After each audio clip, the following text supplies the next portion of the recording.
श्रीगुरुभ्यो नमः। हरिः ओम्। जन्माद्यस्य यतोऽन्वयातितरतश्चार्थेष्वभिज्ञस्वराट् तेने ब्रह्म हृदाय आदिकवये मुह्यन्ति यं सूरयः तेजो वारिमृदां यथा विनिमयो यत्र त्रिसर्गो मृषा आम्नाशेन सदा निरस्तकुहकं सत्यं परं धीमहि चक्रं यस्य भुजाग्रमेत्य ललितं विद्युत्प्रभं राजते शङ्खो यस्य विराजते करतले सम्पूर्णचन्द्रप्रभः माला यस्य च चम्पका स्फटिलका शाशोकनीलोत्पला सोऽस्मान् पातु षडर्धविक्रमगतिस्त्रैलोक्यनाथी प्रथमो हनुमान् नाम द्वितीयो भीम एव च पूर्णप्रज्ञतपीयत्व भगवत्पादसाधकः कामधेनुरेखा पूर्वं गर्वाभीष्टफलप्रद तथा कलौ वादिराज श्रीपादो भीष्टवस्तताम् भवति यदनुभावादिडमोऽपि वाग्मी जडमतिरभिजन्तर्जायते प्राज्ञमौलिः सकलवचनचेतो देवता भारती सा मम वचस्निनत्तां सन्निधिं मानते च नारायणं नमस्कृत्य नरं चैव नरोत्तमं देवीं सरस्वतीं व्यासं ततो जयमुदीरये स्वस्त्यस्तु तदां ತನ್ಮಂಗಲಾನಿ ಭವಂತು. ಹರಿವಂಶದಲ್ಲಿ ಕೃಷ್ಣನ ಬಾಲಲೀಲೆಗಳನ್ನೆಲ್ಲ ಹೇಳ್ತಾ ಇದ್ದಾರೆ. ಒಬ್ಬೊಬ್ಬರು ಬಂದು ಯಶೋದೆಯಲ್ಲಿ ದೂರು ಕೊಡ್ತಾ ಇದ್ದಾರೆ. ಸಜ್ಜನರಾದಂತಹ ಗೋಪಿಕಾ ಸ್ತ್ರೀಯರೆಲ್ಲ ಕೃಷ್ಣ ಬಲರಾಮರು ಬರಬೇಕು ಅಂತ ನಿರೀಕ್ಷೆ ಮಾಡಿದ್ರೆ, ಕೆಲವು ಹೆಣ್ಣು ಮಕ್ಕಳಿಗೂ ಅಲ್ಲ ಕೃಷ್ಣ ಬಲರಾಮರು ಬಂದು ಉಪದ್ರವ ಮಾಡ್ತಾ ಇದ್ದಾರೆ, ನಾವು ಮನೆ ಖಾಲಿ ಮಾಡಿ ಊರು ಬಿಟ್ಟು ಹೋಗ್ತೇವೆ ಅಂತ ಯಶೋದೆಗೆ ಹೆದರಿಸ್ತಾ ಇದ್ದಾರೆ. ಒಬ್ಬಳು ಹೇಳ್ತಾಳೆ, ಪಂಚಾಶನ್ ಮಮ ಕುಂಭೀನ ಅಂತ, ನನ್ನ ಮನೆಯಲ್ಲಿ ಇದ್ದಂತ 50 ಮಡಿಕೆಗಳನ್ನು ಕಟ್ಟುವ ಹಗ್ಗಗಳನ್ನಾತ ತುಂಡು ಮಾಡಿ ಹಾಕಿದ್ದಾನೆ. ಎಷ್ಟು ಕಡೆಗೆ ಅಂತ ನಾನು ಹೋಗೋದು, ಎಷ್ಟು ಹಗ್ಗ ತಂದ್ರು ಕೂಡ ಇವತ್ತು ತುಂಡು ಮಾಡಿ ಹಾಕ್ತಾ ಇದ್ದೇನೆ ಅಂತ ಒಬ್ಳು ದೂರು ಕೊಟ್ರೆ, ಇನ್ನೊಬ್ಳು ಹೇಳ್ತಾಳೆ, ನಮ್ಮ ಮನೆಯಲ್ಲಿ ಬಂದು 50 ಮಡಿಕೆಯನ್ನವ ತುಂಡು ಮಾಡಿದ್ದಾನೆ ಅಂತ. ಒಂದು ಕಡೆ ಹಗ್ಗ, ಇನ್ನೊಂದು ಕಡೆ ಮಡಿಕೆ. ಅತಿಕ್ರುದ್ಧ ತಥಾನ್ಯಾಹ ಕೇಶಾನಾಧೂಯ ಸರ್ವಜಃ 35 ಘಟಾನ್ ಕೃಷ್ಣೋ ಘೃತೇನ ಪಯಸಾ ತಮಂ. ಇನ್ನೊಬ್ಳು ಹೇಳ್ತಾ ಇದ್ದಾಳಂತೆ, ಅದು ಕೂಡ ಕೂದಲೆಲ್ಲ ಬಿಕ್ಕಿಕೊಂಡು ತಾನು ಏನೋ ದೊಡ್ಡ ಸಂಗತಿ ಆದಾಗೆ ಅಂತ ದೂರು ಕೊಡ್ತಾ ಇದ್ದಾಳೆ. ಏನ್ ಹೇಳ್ತಾ ಇದ್ದಾಳೆ ಗೊತ್ತಾ, ನಂದು 35 ಮಡಿಕೆಗಳನ್ನ ಆತ ಮನೆಯಲ್ಲಿ ನಾಶ ಮಾಡಿದ್ದಾನೆ. ಅದು ಕೂಡ ಹೇಗೆ, ಮನೆಯಲ್ಲಿದ್ದಂತ ಘೃತ ಪಾಯಸ ಎಲ್ಲ ತಿಂದು ಖಾಲಿ ಮಾಡಿದ್ದಾನೆ. ಹಾಲು ಪಾಯಸ ಅಂದ್ರೆ ಹಾಲು ತುಪ್ಪ ಎಲ್ಲ ತಿಂದು ಮಾಡಿದ್ದಾನೆ. ತಿಂದು ಹಾಗೆ ಹೋಗ್ಬೋದಿತ್ತಲ್ಲ, ಆ 35 ಮಡಿಕೆಯನ್ನೆಲ್ಲ ತುಂಡು ಮಾಡಿ ಹಾಳು ಮಾಡಿ ಹೋಗಿದ್ದಾನೆ. ಆಧೂಯೋತ್ಕ್ಷಿಪ್ಯ ಜಾವಿಧ್ಯ ನಿಷ್ಪಿಪೇಹ ಮುಖಸ್ಥಲೇನ ಕಿಂಚಿತ್ ವ್ಯಂಜನಂ ಮೂಢೆ ಮಮ ವೇಶ್ಮನಿ ವಿದ್ಯತೆ ಗಾಮಃ ಸವತ್ಸಕೈಃ ಪೀತಾ ಕೃಷ್ಣೇನ ಅನೇನ ಮೋಕ್ಷಿತಾಃ. ಇನ್ನು ನಮ್ಮ ಮನೆಯಲ್ಲಿ ಇನ್ನೊಬ್ಬಳು ಬಂದು ಹೇಳ್ತಾ ಇದ್ದಾಳೆ, ಮಡಿಕೆಗಳನ್ನೆಲ್ಲ ಝಾಡಿಸಿ ಒತ್ತು ಅದನ್ನು ಪುಡಿ ಮಾಡಿ ಹಾಕಿದ್ದಾನೆ. ಇಷ್ಟು ಮಾತ್ರ ಅಲ್ಲ, ನಾನು ರಾತ್ರಿಗೆ ಇರ್ಲಿ ಅಂತ ಅನ್ನಕ್ಕೆ ಬೇಕಾದಂತಹ ಪಲ್ಯ ಸಾಂಬಾರು ಚಟ್ನಿ ಅಂತ ಮಾಡಿಟ್ಟಿದ್ದೆ, ಅದೆಲ್ಲವನ್ನು ಚೆಲ್ಲಿ ಹಾಳು ಮಾಡಿ ಹಾಕಿದ್ದಾನೆ. ಆಯ್ತು, ಹಟ್ಟಿಯಲ್ಲಿ ಹೋಗಿ ಕರುಗಳನ್ನು ಕರೆದು ಹಾಲಾದ್ರೂ ಕರೆದು ಕುಡಿಯುವ ಅಂತ ಹೋದ್ರೆ, ನ ಕಿಂಚಿತ್ ವ್ಯಂಜನ ಮೂಡೆ ಗಾವಹ ಸವತ್ಸಕೈಃ ಪೀತಾಹ, ಕರುಗಳನ್ನೆಲ್ಲ ಬಿಟ್ಟಿದ್ದಾನೆ. ಹಾಗಾಗಿ ಏನಾಗಿದೆ, ಅಲ್ಲಿದ್ದ ಹಾಲು ಕೂಡ ನನಗೆ ಸಿಕ್ಲಿಲ್ಲ, ಕೆಚ್ಚಲು ಕೂಡ ಖಾಲಿಯಾಗಿ ಬಿಟ್ಟಿದೆ. ಇನ್ನೊಬ್ಳು ಹೇಳ್ತಾಳೆ, ಪಾಯಸಂ ಬಹು ಪಕ್ವಮ್ಮೆ ಭರ್ತ್ರೆ ದಗ್ಧಮನೇನ ವೈ ದಧ್ಯೋದನಂ ಭೃಷಂ ದತ್ತಂ ದಾರಕೇಭ್ಯೋ ರಸಾನ್ವಿತಂ. ಇನ್ನೊಬ್ಳು ಹೇಳ್ತಾಳೆ, ನಾನು ಗಂಡ ಬಂದರೆ ನನ್ನ ಗಂಡನಿಗೆ ಹಾಲಿನಲ್ಲಿ ಮಾಡಿದ ಪಾಯಸ ಅಂದ್ರೆ ಭಾರಿ ಇಷ್ಟ ಅಂತ ಹೇಳಿ ನಾನೆಲ್ಲ ಪಾಯಸ ಮಾಡಿಟ್ಟಿದ್ದೆ. ಅದಕ್ಕೆ ಒಂದಿಷ್ಟು ಏಲಕ್ಕಿ ಗೋಡಂಬಿ ದ್ರಾಕ್ಷಿ ಎಲ್ಲ ಹಾಕಿ ಭಾರೀ ಚಂದ ಮಾಡಿದ್ದೆ. ಈಗ ನೋಡಿದ್ರೆ ಕೃಷ್ಣ ಬಂದೆಲ್ಲ ತಿಂದು ಖಾಲಿ ಮಾಡಿ ಬಿಟ್ಟಿದ್ದಾನೆ, ಯಥೇಷ್ಟವಾಗಿ ತಿಂದಿದ್ದಾನೆ ಅಂತ ಹೇಳ್ತಾ ಇದ್ದಾರೆ. ಆಮೇಲೆ ನಾನು ಮಕ್ಕಳಿಗೆ ಇರ್ಲಿ ಅಪ್ಪ ಅಂತ ದಾರಿಕೆಭ್ಯ, ಮಕ್ಕಳಿಗೆಲ್ಲ ಇರ್ಲಿ ಅಂತ ಮನೆಯಲ್ಲಿ ನಾನು ಮಧುರ ಭಕ್ಷ್ಯಗಳನ್ನು ಸ್ವೀಟ್ಸ್ ಎಲ್ಲ ಮಾಡಿಟ್ಟಿದ್ದೆ. ಅದೆಲ್ಲವನ್ನು ಕೃಷ್ಣ ತಾನು ತಿಂದದ್ದಲ್ಲದೆ ಆ ಉಳಿದ ಗೋಪಾಲಕರಿಗೆಲ್ಲ ಕೊಟ್ಟು ಖಾಲಿ ಮಾಡಿದ್ದಾನೆ. ಅಪೋಪ ಬಹವೋ ಜಗ್ಧಾಹ ಭದ್ರಾರ್ಪನ್ ವಿಚ್ಯತಾಮಯ, ಅಪ್ಪ ಮಾಡಿದ್ದೆ. ಆದ್ರೆ ಅಪ್ಪವನ್ನು ಕೂಡ ಏನು ಮಾಡಿದ್ದಾನೆ, ಎಲ್ಲ ತಿಂದಿದ್ದಾನೆ. ಹಿಟ್ಟು ತಂದ್ರೆ ಹಿಟ್ಟು ಚೆಲ್ಲಿದ್ದಾನೆ. ಹೀಗೆ ನಾನು ಸಕ್ಕರೆಯ ಭಕ್ಷ್ಯ ಎಲ್ಲ ಮಾಡಿಟ್ರೆ ಅದನ್ನೂ ಖಾಲಿ ಮಾಡಿಬಿಟ್ಟಿದ್ದಾನೆ. ಕಿಂಗ್ ಗೃಹೇಣ ಚಯಮೇ ಕಾರ್ಯಂ ಕಿಂಗ್ ಘೋಷೈಃ ಕಿಂಗ್ ಗವಾದಿಭಿಃ ಏಷ ಯಾಸ್ಯಾಮಿ ದುರ್ಮೇಧೆ ಮೂಢೆ ದುಷ್ಪ್ರಸೂಯುನಿ. ನೀನು ಕೆಟ್ಟ ಮಗನನ್ನು ಹೆತ್ತಿದ್ದಿ ಯಶೋದೆ, ಹಾಗಾಗಿ ಏನು ಮಾಡಲಿ, ಇನ್ನು ನಾನು ಈ ಮನೆಯಲ್ಲಿ ಇದ್ದುಕೊಂಡು ಏನು ಮಾಡೋದು, ಈ ನಮ್ಮ ಹಳ್ಳಿಯಲ್ಲಿದ್ದು ಏನು ಪ್ರಯೋಜನ, ಈ ದನವನ್ನೆಲ್ಲ ಕಟ್ಟಿಕೊಂಡು ಏನಾಗಬೇಕಾಗಿದೆ, ನನಗೆ ಯಾವುದು ಬೇಡ, ಇದೆಲ್ಲವನ್ನು ಕೂಡ ಮಾರಿ ನಾನು ಪೇಟೆಗೆ ಹೋಗ್ತೇನೆ ನೀನು ಕೆಟ್ಟ ಮಗನನ್ನು ಹೆತ್ತಿದ್ದೀಯಲ್ಲ ಅಂತ ಯಶೋದೆಗೆ ದೂರು ಕೊಡ್ತಾ ಇದ್ದಾಳೆ. ಇನ್ನೊಬ್ಳು ಹೇಳ್ತಾಳೆ, ಧೇನವೋ ಮಮ ಷಷ್ಠ್ಯಾಸ್ಯು ನಷ್ಟಾಸ್ಯು ವತ್ಸೈ ಸಾರ್ಧಂ ದಶಾದ್ಯವೈ ಅನೇನ ಕಾಲಿತಾಮೂಢೆ ತವಪುತ್ರೇಣ ಗೃಹೃತ. ನನ್ನ ದನ ಉಂಟಲ್ಲ ಅದೆಲ್ಲ ಹಾಳಾಗಿ ಹೋಯ್ತು ಈ ಕೃಷ್ಣನಿಂದಾಗಿ. ಕರು ಸಹಿತವಾಗಿ 10 ಹಾಲು ಕೊಡುವ ದನಗಳಿತ್ತು ಮನೆಯಲ್ಲಿ, ಈಗ ಎಲ್ಲಿ ಹೋಗಿದೆ ಅಂತ ಇಲ್ಲ. ನಾವು ಬಿಟ್ಟದನ್ನ ಮೊದಲೆಲ್ಲ ಹಾಗೆ, ಏನು ಕೇಳಿದ್ರೆ ಹೋದ್ರೆ ದನ ಹೋದ್ರೆ ಮತ್ತೆ ಅದು ಇಲ್ವೇ ಇಲ್ಲ. ಮತ್ತೆ ಯಾರ್ಯಾರ್ದು ದೊಡ್ಡಿಯಲ್ಲಿ ಕಟ್ಟುದು ಅಂತೆಲ್ಲ ಇತ್ತು, ಯಾರ್ಯಾರು ಅದನ್ನು ಹೊಲಕ್ಕೆಲ್ಲ ಬಂದ್ರೆ ಉಪದ್ರವ ಕೊಡ್ತದೆ ಅಂತ ಕಟ್ಟಿ ಹಾಕುದು ಅಂತ ಇತ್ತು. ಈಗೆಲ್ಲ ಇದುವೇ ಇಲ್ಲ, ದನವೇ ಇಲ್ಲ. ಹಾಗಾಗಿ ಆ ದನ ಉಪದ್ರವ ಕೊಡ್ತದೆ ಅಂತ ಹೇಳಿ ಆ ದನಗಳು 10 ಕಣ್ಮರೆಯಾಗಿ ಹೋಗಿದ್ದಾವೆ, ಅದು ಕೃಷ್ಣನಿಂದಾಗಿ ಅಂತ ದೂರು ಕೊಡ್ತಾ ಇದ್ದಾಳೆ. ಈಗಾದ್ರೆ ಹೇಳ್ತೇವೆ ಅದು ಯಾರೋ ಕಸಾಯಿ ಖಾನೆಗೆ ಹಿಡ್ಕೊಂಡು ಹೋಗಿದ್ದಾರೋ ಏನೋ ಅಂತ. ಆವಾಗ ಹಾಗೆಲ್ಲ ದುಡ್ಡಿಗೆ ಕಡ್ಕೊಂಡು ಹೋಗ್ತಾ ಇದ್ರು. ಅಂತೂ ಇಲ್ವೇ ಇಲ್ಲ, 10 ದನ ಇಲ್ಲ ನನ್ನದು. ಅನೇನ ಕಾಲಿದಾಮೂಢೆ ತವ ಪುತ್ರೇಣ ಗೃಹದ. ಹಾಗಾಗಿ ನಿನ್ನ ಮಗನ ಹೃದಯ ಉಂಟಲ್ಲ ಅದು ಸರಿ ಇಲ್ಲ ಅಂತ ಯಶೋದೆಗೆ ದೂರು ಕೊಡ್ತಾ ಇದ್ದಾಳೆ.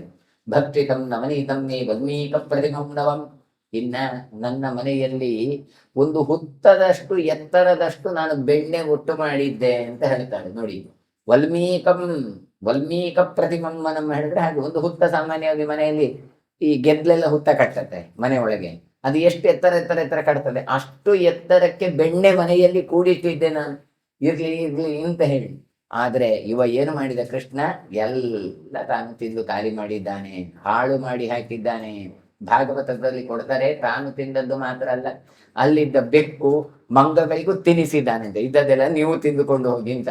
ಅಂದ್ರೆ ನೋಡಿ, ಆಲೋಚನೆ ಮಾಡಿ, ಇವಳು ಅಷ್ಟು ಎತ್ತರ ಬೆಣ್ಣೆ ಆಗಬೇಕು ಕೇಳಿದ್ರೆ ಹಾಲು ಎಷ್ಟಿತ್ತು, ಬೆಣ್ಣೆ ಎಷ್ಟು ಒಟ್ಟು ಮಾಡಿದ್ಲು, ಅದನ್ನು ಕಾಯಿಸದೆ ಎಷ್ಟು ಜತನ ಮಾಡಿ ಇಟ್ಟಿದ್ಲು. ಹಾಗಾಗಿ ಕೃಷ್ಣವ್ರು ಹೇಳ್ತಾರೆ, ನೀನು ಹೇಗೂ ತಿನ್ನುವುದಿಲ್ಲ, ಕೆಲವರು ಹಾಗೆ ತಾವು ತಿನ್ನೋದಿಲ್ಲ, ಇನ್ನೊಬ್ರಿಗೆ ಕೊಡುವುದೂ ಇಲ್ಲ, ನೀವು ತಿನ್ನದೇ ಇದ್ದ ಮೇಲೆ ಈ ಸಂಪತ್ತಿ ಯಾಕಪ್ಪ ನಿಮಗೆ ಅಂತ ಕೃಷ್ಣ ಖಾಲಿ ಮಾಡಿದ್ದಾನೆ ಅಷ್ಟೇ. ಹೀಗೆ ಅವಳು ದೂರು ಕೊಡ್ತಾ ಇದ್ದಾಳೆ. ಜೀವಿಕಾ ಮಮ ನಷ್ಟಾಭೂತ್ ಏಷ ಯಾಸ್ಯಾಮಿ ದೇಶಕಂ. ಅಲ್ಲ, ನಾನು ಜೀವನ ಮಾಡುದು ಹೇಗೆ? ಇದ್ದ ಬೆಣ್ಣೆ ಎಲ್ಲ ಖಾಲಿ, ಮೊಸರು ಇಲ್ಲ, ತುಪ್ಪ ಇಲ್ಲ, ಇನ್ನು ನಾನು ಬದುಕೋದಾದ್ರೆ ಹೇಗೆ? ಮೊದಲೆಲ್ಲ ಇದನ್ನೆಲ್ಲ ಮಾರಿ ನಾನು ಬದುಕುತ್ತಾ ಇದ್ದೆ. ಕಾಗತೆರುವದ ಭದ್ರೇತಿ ಗೋಪ್ಯ ಸರ್ವಾಸ್ತದಾ ಬೃಹನ್ ಎಲ್ಲ ಹೇಳಿದ್ರಂತೆ. ನಾವು ಹಾಗಾದ್ರೆ ಬದುಕುದು ಹೇಗೆ? ಹಾಗಾದ್ರೆ ನಾವು ಏನು ಮಾಡಬೇಕು? ನಾವೆಲ್ಲ ದೇಶಾಂತರಕ್ಕೆ ಹೊರಡ್ತೇವೆ ಅಂತ. ಅತತಾಭ್ಯೋ ಯಥಾ ನಷ್ಟಂ ಯಶೋದಾ ಭಕ್ತವತ್ಸಲಂ ದತ್ತವತ್ಸಲಂ ಸಮಾಶ್ವಾಸ ತತಃಸರ್ವ ತ್ವಂ ಸ್ವಂ ವೇಷ್ಮಂ ವ್ಯಕಾಲಯನ್. ಅವರ ಚಾಡಿ ಮಾತು ಕೇಳಿ ಯಶೋದೆ ಸಮಾಧಾನ ಮಾಡಿದಂತೆಲ್ಲ, ಮಕ್ಕಳಲ್ವಾ, ಬಿಟ್ಟು ಬಿಡಿ, ಅದನ್ನು ದೊಡ್ಡ ಸಂಗತಿ ಮಾಡಬೇಡಿ, ಯಾಕೆ ನೀವೆಲ್ಲ ಅಳ್ತೀರಿ ಅಂತ ಏನು ಹೇಳಿದ್ರು ಕೂಡ ಅವರಿಗೆ ಸಮಾಧಾನ ಆಗ್ತಿಲ್ಲ. ಕೊನೆಗೆ ಆಯ್ತಪ್ಪ, ಎಷ್ಟು ಹಾಲು ಹೋಗಿದೆ ಅಷ್ಟ ನಾನು ಕೊಡ್ತೇನೆ ಅಂತ ಇವಳು ನಷ್ಟ ಆದದ್ದೆಲ್ಲ ಇವಳು ತುಂಬಿಸಿ ಕೊಟ್ಲು ಅಂತ ಹೇಳ್ತಾರೆ. ತುಪ್ಪ ಇಲ್ವಾ, ಎಷ್ಟು ತುಪ್ಪ ಹೋಗಿದೆ, 10 ಲೀಟರ್ ನಾನು ಕೊಡ್ತೇನೆ ಅಂತ ತಂದು ಕೊಡ್ತಾ ಇದ್ವಿ. ಹೀಗೆ ಎಷ್ಟು ಎಷ್ಟು ವಸ್ತುಗಳು ನಷ್ಟ ಆಗಿ ಹೋಗಿತ್ತೋ ಅದೆಲ್ಲವನ್ನು ಅತತಾಭ್ಯೋ ಯಥಾ ನಷ್ಟಂ ಅದನ್ನೆಲ್ಲ ಇವಳು ಕೊಟ್ಟಿದ್ದಾಳೆ ಯಶೋದೆ. ಹಾಗಾಗಿ ಅವರಿಗೆ ಸಮಾಧಾನ ಆಯ್ತು. ಅವ್ರಿಗೆ ಏನಿದ್ದದ್ದು, ನಮ್ಮ ವಸ್ತು ನಷ್ಟ ಆಯ್ತು ಅಂತ, ಸಿಕ್ಕಿದ್ದು ಹೋದದ್ದಕ್ಕೆ ಸಿಕ್ಕಿತಲ್ಲ ಸರಿ ಅಂತ ಹೇಳಿ ಅವರವರ ಮನೆಗೆ ಅವರು ಹೋಗಿದ್ದಾರೆ ಅಂತ ಹೇಳ್ತಾರೆ. ರುಕ್ಮಿಣೀಶ ವಿಜಯದಲ್ಲಿ ಈ ವಿಚಾರಗಳನ್ನು ಬಹಳಷ್ಟು ವರ್ಣಿಸಿದ್ದಾರೆ. ಇಲ್ಲಿ ಒಂದಿಷ್ಟು ಹರಿವಂಶದಲ್ಲಿ ಹೇಳಿದ್ದಾರೆ. ರುಕ್ಮಿಣಿ ವಿಷಯದಲ್ಲಿ ಗೋಪಿ ಗೃಹಾಂಗಣ ತಲೆ ರಣದಂಭ್ರಿ ನಿವೇಶನಿ ಗೋವತ್ಸಕೈ ಸಹಚರನ್ ರಜಸಾನುಷಕ್ತಃ ದೇಹಾಭಿಮಾನ ರಹಿತೈ ದಿವಿ ಸಂಸ್ರವದ್ಭಿ ದೀಪೈತ್ಯ ದೃಷ್ಟ ವಿಭವೋ ದಯಿತಾ ಸಮೇತೈ ಅಂತ ಹೇಳ್ತಾರೆ. ಕೃಷ್ಣ ಏನು ಮಾಡ್ತಾ ಇದ್ದ ಕೇಳಿದ್ರೆ, ಮೈಯಲ್ಲೆಲ್ಲ ಧೂಳು ಮಾಡಿಕೊಂಡು ತಾನು ಗೋಪಾಲಕರ ಮನೆಯ ಅಂಗಳದಲ್ಲೆಲ್ಲ ಆಟ ಆಡ್ತಾ ಇದ್ದಂತೆ. ಹಾಗಾಗಿ ಎಲ್ಲಿಯಾದ್ರೂ ಆಚೀಚೆ ಹೋದ್ರೆ ಕೃಷ್ಣ ಎಲ್ಲಿ ಹೋಗ್ತಾನೆ ಎಲ್ಲಿ ಬರ್ತಾನೆ ಅಂತ ಕೇಳ್ತಾ ಇತ್ತು. ಯಾಕೆ? ಕಾಲಿಗೆ ಗೆಜ್ಜೆ ಕಟ್ಟಿದ್ರು, ಚಿಕ್ಕ ಮಕ್ಕಳು ಹಾಗೆ ಅವರ ಕಾಲಿಗೆ ಗೆಜ್ಜೆ ಕಟ್ತಾರೆ. ಹಾಗಾಗಿ ಅದರಿಂದಾಗಿ ಸದ್ದು ಮಾಡ್ತಾ ಆಚೆ ಈಚೆ ಸಂಚರಿಸ್ತಾ ಇದ್ದ ದೇವತೆಗಳೆಲ್ಲ ತಮ್ಮ ಪತ್ನಿಯರೊಟ್ಟಿಗೆ ಹೂಡಿಕೊಂಡು ಆಕಾಶದಲ್ಲಿ ನಿಂತುಕೊಂಡು ಸ್ತೋತ್ರ ಮಾಡ್ತಾ ಇದ್ರಂತೆ. ಏನ್ ಅದ್ಭುತ, ಏನ್ ಅದ್ಭುತ ಅಂತ ನೋಡ್ತಾ ಇದ್ರು. ಅಂತಹ ಕೃಷ್ಣ ಬಲರಾಮರು ನಮ್ಮನ್ನು ರಕ್ಷಿಸಲಿ ಅಂತ ರುಕ್ಮಿಣೀಶ ವಿಜಯದಲ್ಲಿ ಅವರು ಪ್ರಾರ್ಥನೆ ಮಾಡ್ತಾರೆ. ಅಂದ್ರೆ ಇಂತಹ ಒಂದು ಬಾಲಲೀಲೆಯನ್ನು ನೋಡ್ಲಿಕ್ಕೆ ದೇವಾದಿ ದೇವತೆಗಳು ಬಂದಿದ್ದಾರೆ. ಎಲ್ಲಿ ಸಿಗ್ತದೆ ಸ್ವಾಮಿ ನಮಗೆ? ಜಗತ್ತಿಗೆ ಒಡೆಯನಾದ ಭಗವಂತ ತಾನು ಚಿಕ್ಕ ಬಾಲಕನಾಗಿ ನಾವು ಕೊಟ್ಟರೂ ತಿನ್ನದೇ ಇರುವ ಭಗವಂತ, ನಾವು ಎಷ್ಟು ಮಾಡಿ ಕೊಟ್ಟರು ಅದು ಮಡಿ ಸರಿ ಇಲ್ಲ, ನಿಮ್ಮ ಮನಸ್ಸು ಸರಿ ಇಲ್ಲ ಅಂತ ಯಾವುದನ್ನೂ ತೆಗೆದುಕೊಳ್ಳದೆ ಇರುವ ಭಗವಂತ ತಾನು ಗೋಪಿಕೆಯರ ಮನೆಯಲ್ಲಿದ್ದದ್ದನ್ನು ಸ್ವೀಕಾರ ಮಾಡ್ತಾನೆ ಹೇಳಿದರೆ ಅದನ್ನು ನೋಡ್ಲಿಕ್ಕೆ ದೇವಾದಿ ದೇವತೆಗಳು ಆಕಾಶದಲ್ಲಿ ಬಂದು ನಿಂತಿದ್ರಂತೆ.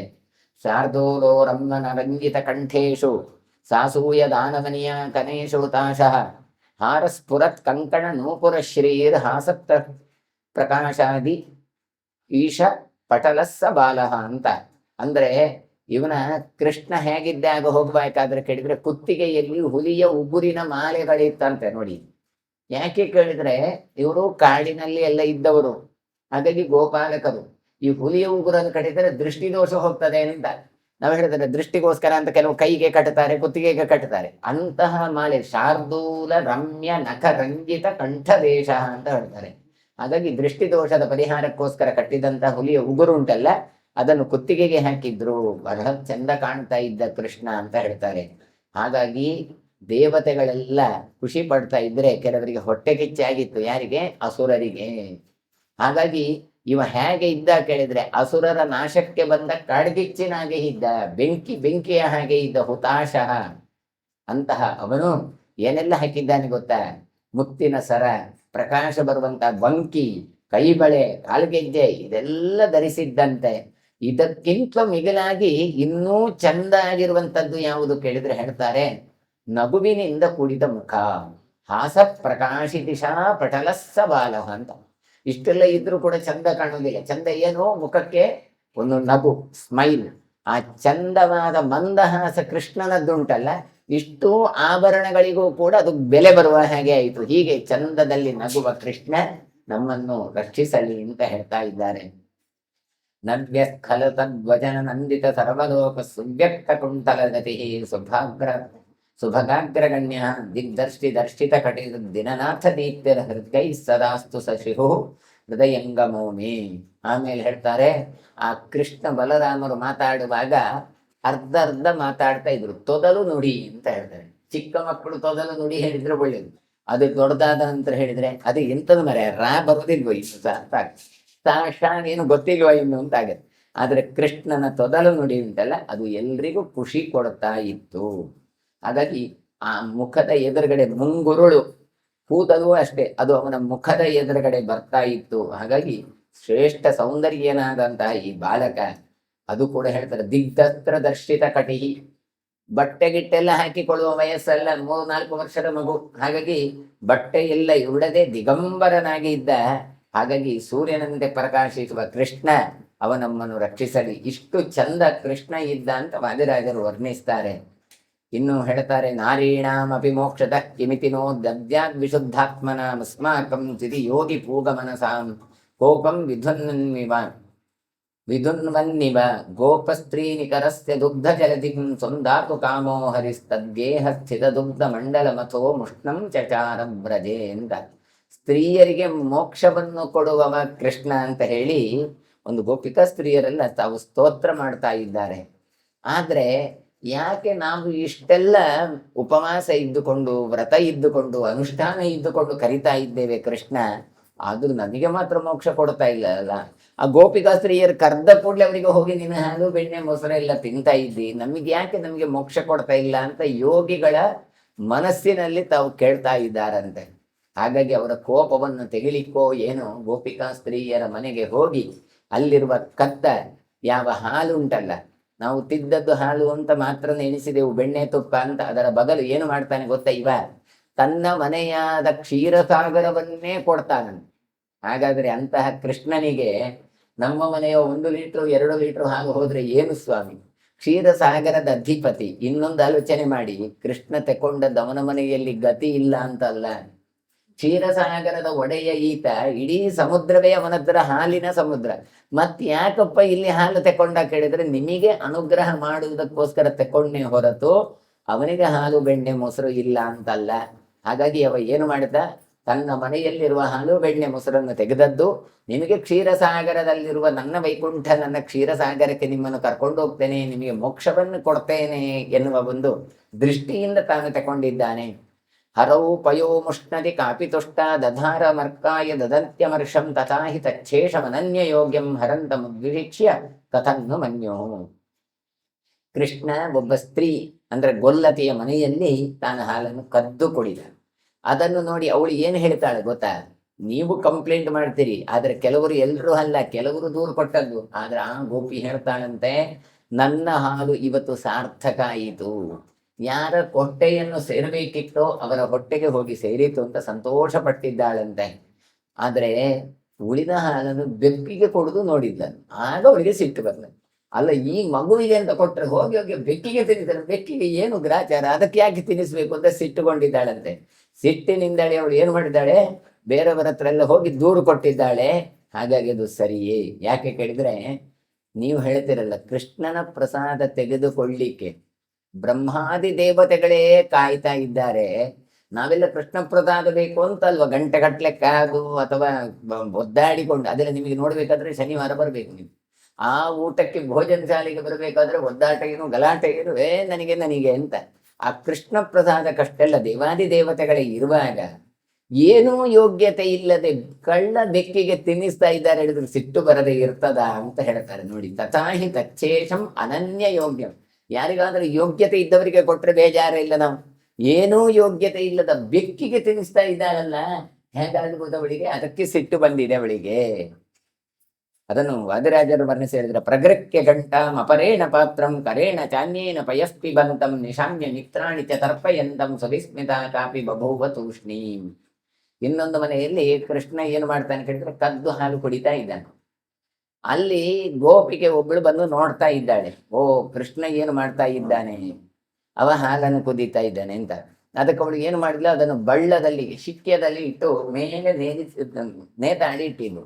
ಕೃಷ್ಣ ಏನು ಮಾಡ್ತಾ ಕೊಡ್ತಾನೆ, ಕಾಲನ್ನು ಹಾಕಿ ಬರಬೇಕಾದ್ರೆ ಅದು ಶಬ್ದ ಮಾಡದಂತೆ ಒಂದು ಕೈಯಲ್ಲಿ ಗೆಜ್ಜೆಯನ್ನೆಲ್ಲ ಹಿಡ್ಕೊಂಡಿದ್ದಾನಂತೆ. ಶಬ್ದ ಮಾಡಬಾರ್ದು, ಗಂಟೆ ಅಂತೇಳಿ. ಇವಳು ಏನು ಮಾಡಿದಾಳೆ, ಗಂಟೆ ಕಟ್ಟಿದ್ದಾಳೆ ಅದಕ್ಕೆ. ಯಾರಾದ್ರೂ ಬಂದ ಹಾಲು ಮಾತ್ರ ತೆಗೆದುಕೊಳ್ಳೆ ಡೈನ್ ಡೈನ್ ಶಬ್ದ ಆಗ್ತದಲ್ಲ, ಕೃಷ್ಣನಿಗೆ ಗೊತ್ತಾಯ್ತು, ಓ ಇದಕ್ಕೆ ಗಂಟೆ ಕಟ್ಟಿಟ್ಟಿದ್ಯಾ ಅಂತ. ಅದಕ್ಕೋಸ್ಕರ ಈಗೆಲ್ಲ ಏನ್ ಹೇಳ್ತಾರೆ, ಸೆನ್ಸಾರ್, ನೀವು ಟಚ್ ಮಾಡಿದ್ಕೊಳ್ಳೆ ಅಲಾರ್ಮ್ ಆಗ್ಬೇಕು, ಆ ರೀತಿ ಮಾಡ್ತಾ ಇದ್ದು. ಇದು ಆ ಕಾಲದಲ್ಲಿ ಕಲ್ಪನೆ ಇತ್ತು, ಅದು ಗಂಟೆ ಕಟ್ಟಿದ್ರೆ ಅಷ್ಟೇ, ಅದು ಮುಟ್ಟಿದ್ರೆ ಗೊತ್ತಾಗ್ಬೇಕು ಅಂತ. ಇವಾಗ ಏನ್ ಮಾಡ್ತಾನೆ ಗೊತ್ತಾ, ಒಂದು ಕೈಯಿಂದ ಅದನ್ನ ಹಿಡ್ಕೊಂಡಂತೆ ಇನ್ನೊಂದು ಕೈಯಿಂದ ಪಾತ್ರೆಯನ್ನು ಹಿಡಿದು ಆ ಇನ್ನೊಂದು ಕೈಯಿಂದ ಹಾಲನ್ನು ಕೊಡುದು, ಮತ್ತೊಂದು ಕೈಯಿಂದ ಸ್ನೇಹಿತರಿಗೆ ಕೊಟ್ಟ. ಇವನಿಗೆ ಎಷ್ಟು ಕೈ, 4 ಕೈ ಆಯ್ತು. ಒಂದು ಕೈಯಲ್ಲಿ ಗಂಟೆ ಹಿಡ್ದ, ಇನ್ನೊಂದು ಕೈಯಿಂದಲೇ ಹಾಲು ತೆಗ್ದ, ಇನ್ನೊಂದರಲ್ಲಿ ಹಾಲು ಕೊಡ್ದ, ಇನ್ನೊಂದರಲ್ಲಿ ತನ್ನ ಮಿತ್ರರಿಗೆಲ್ಲ ಹಾಲನ್ನು ಕೊಡಿಸಿದ. ಹೀಗೆ ಚತುರ್ಭುಜಧಾರಿಯಾದಂತ ಕೃಷ್ಣ ತಾನು ಎಲ್ರಿಗೂ ಕೂಡ ತಾನು ಅನುಗ್ರಹ ಮಾಡ್ತಾ ಇದ್ದಾನೆ.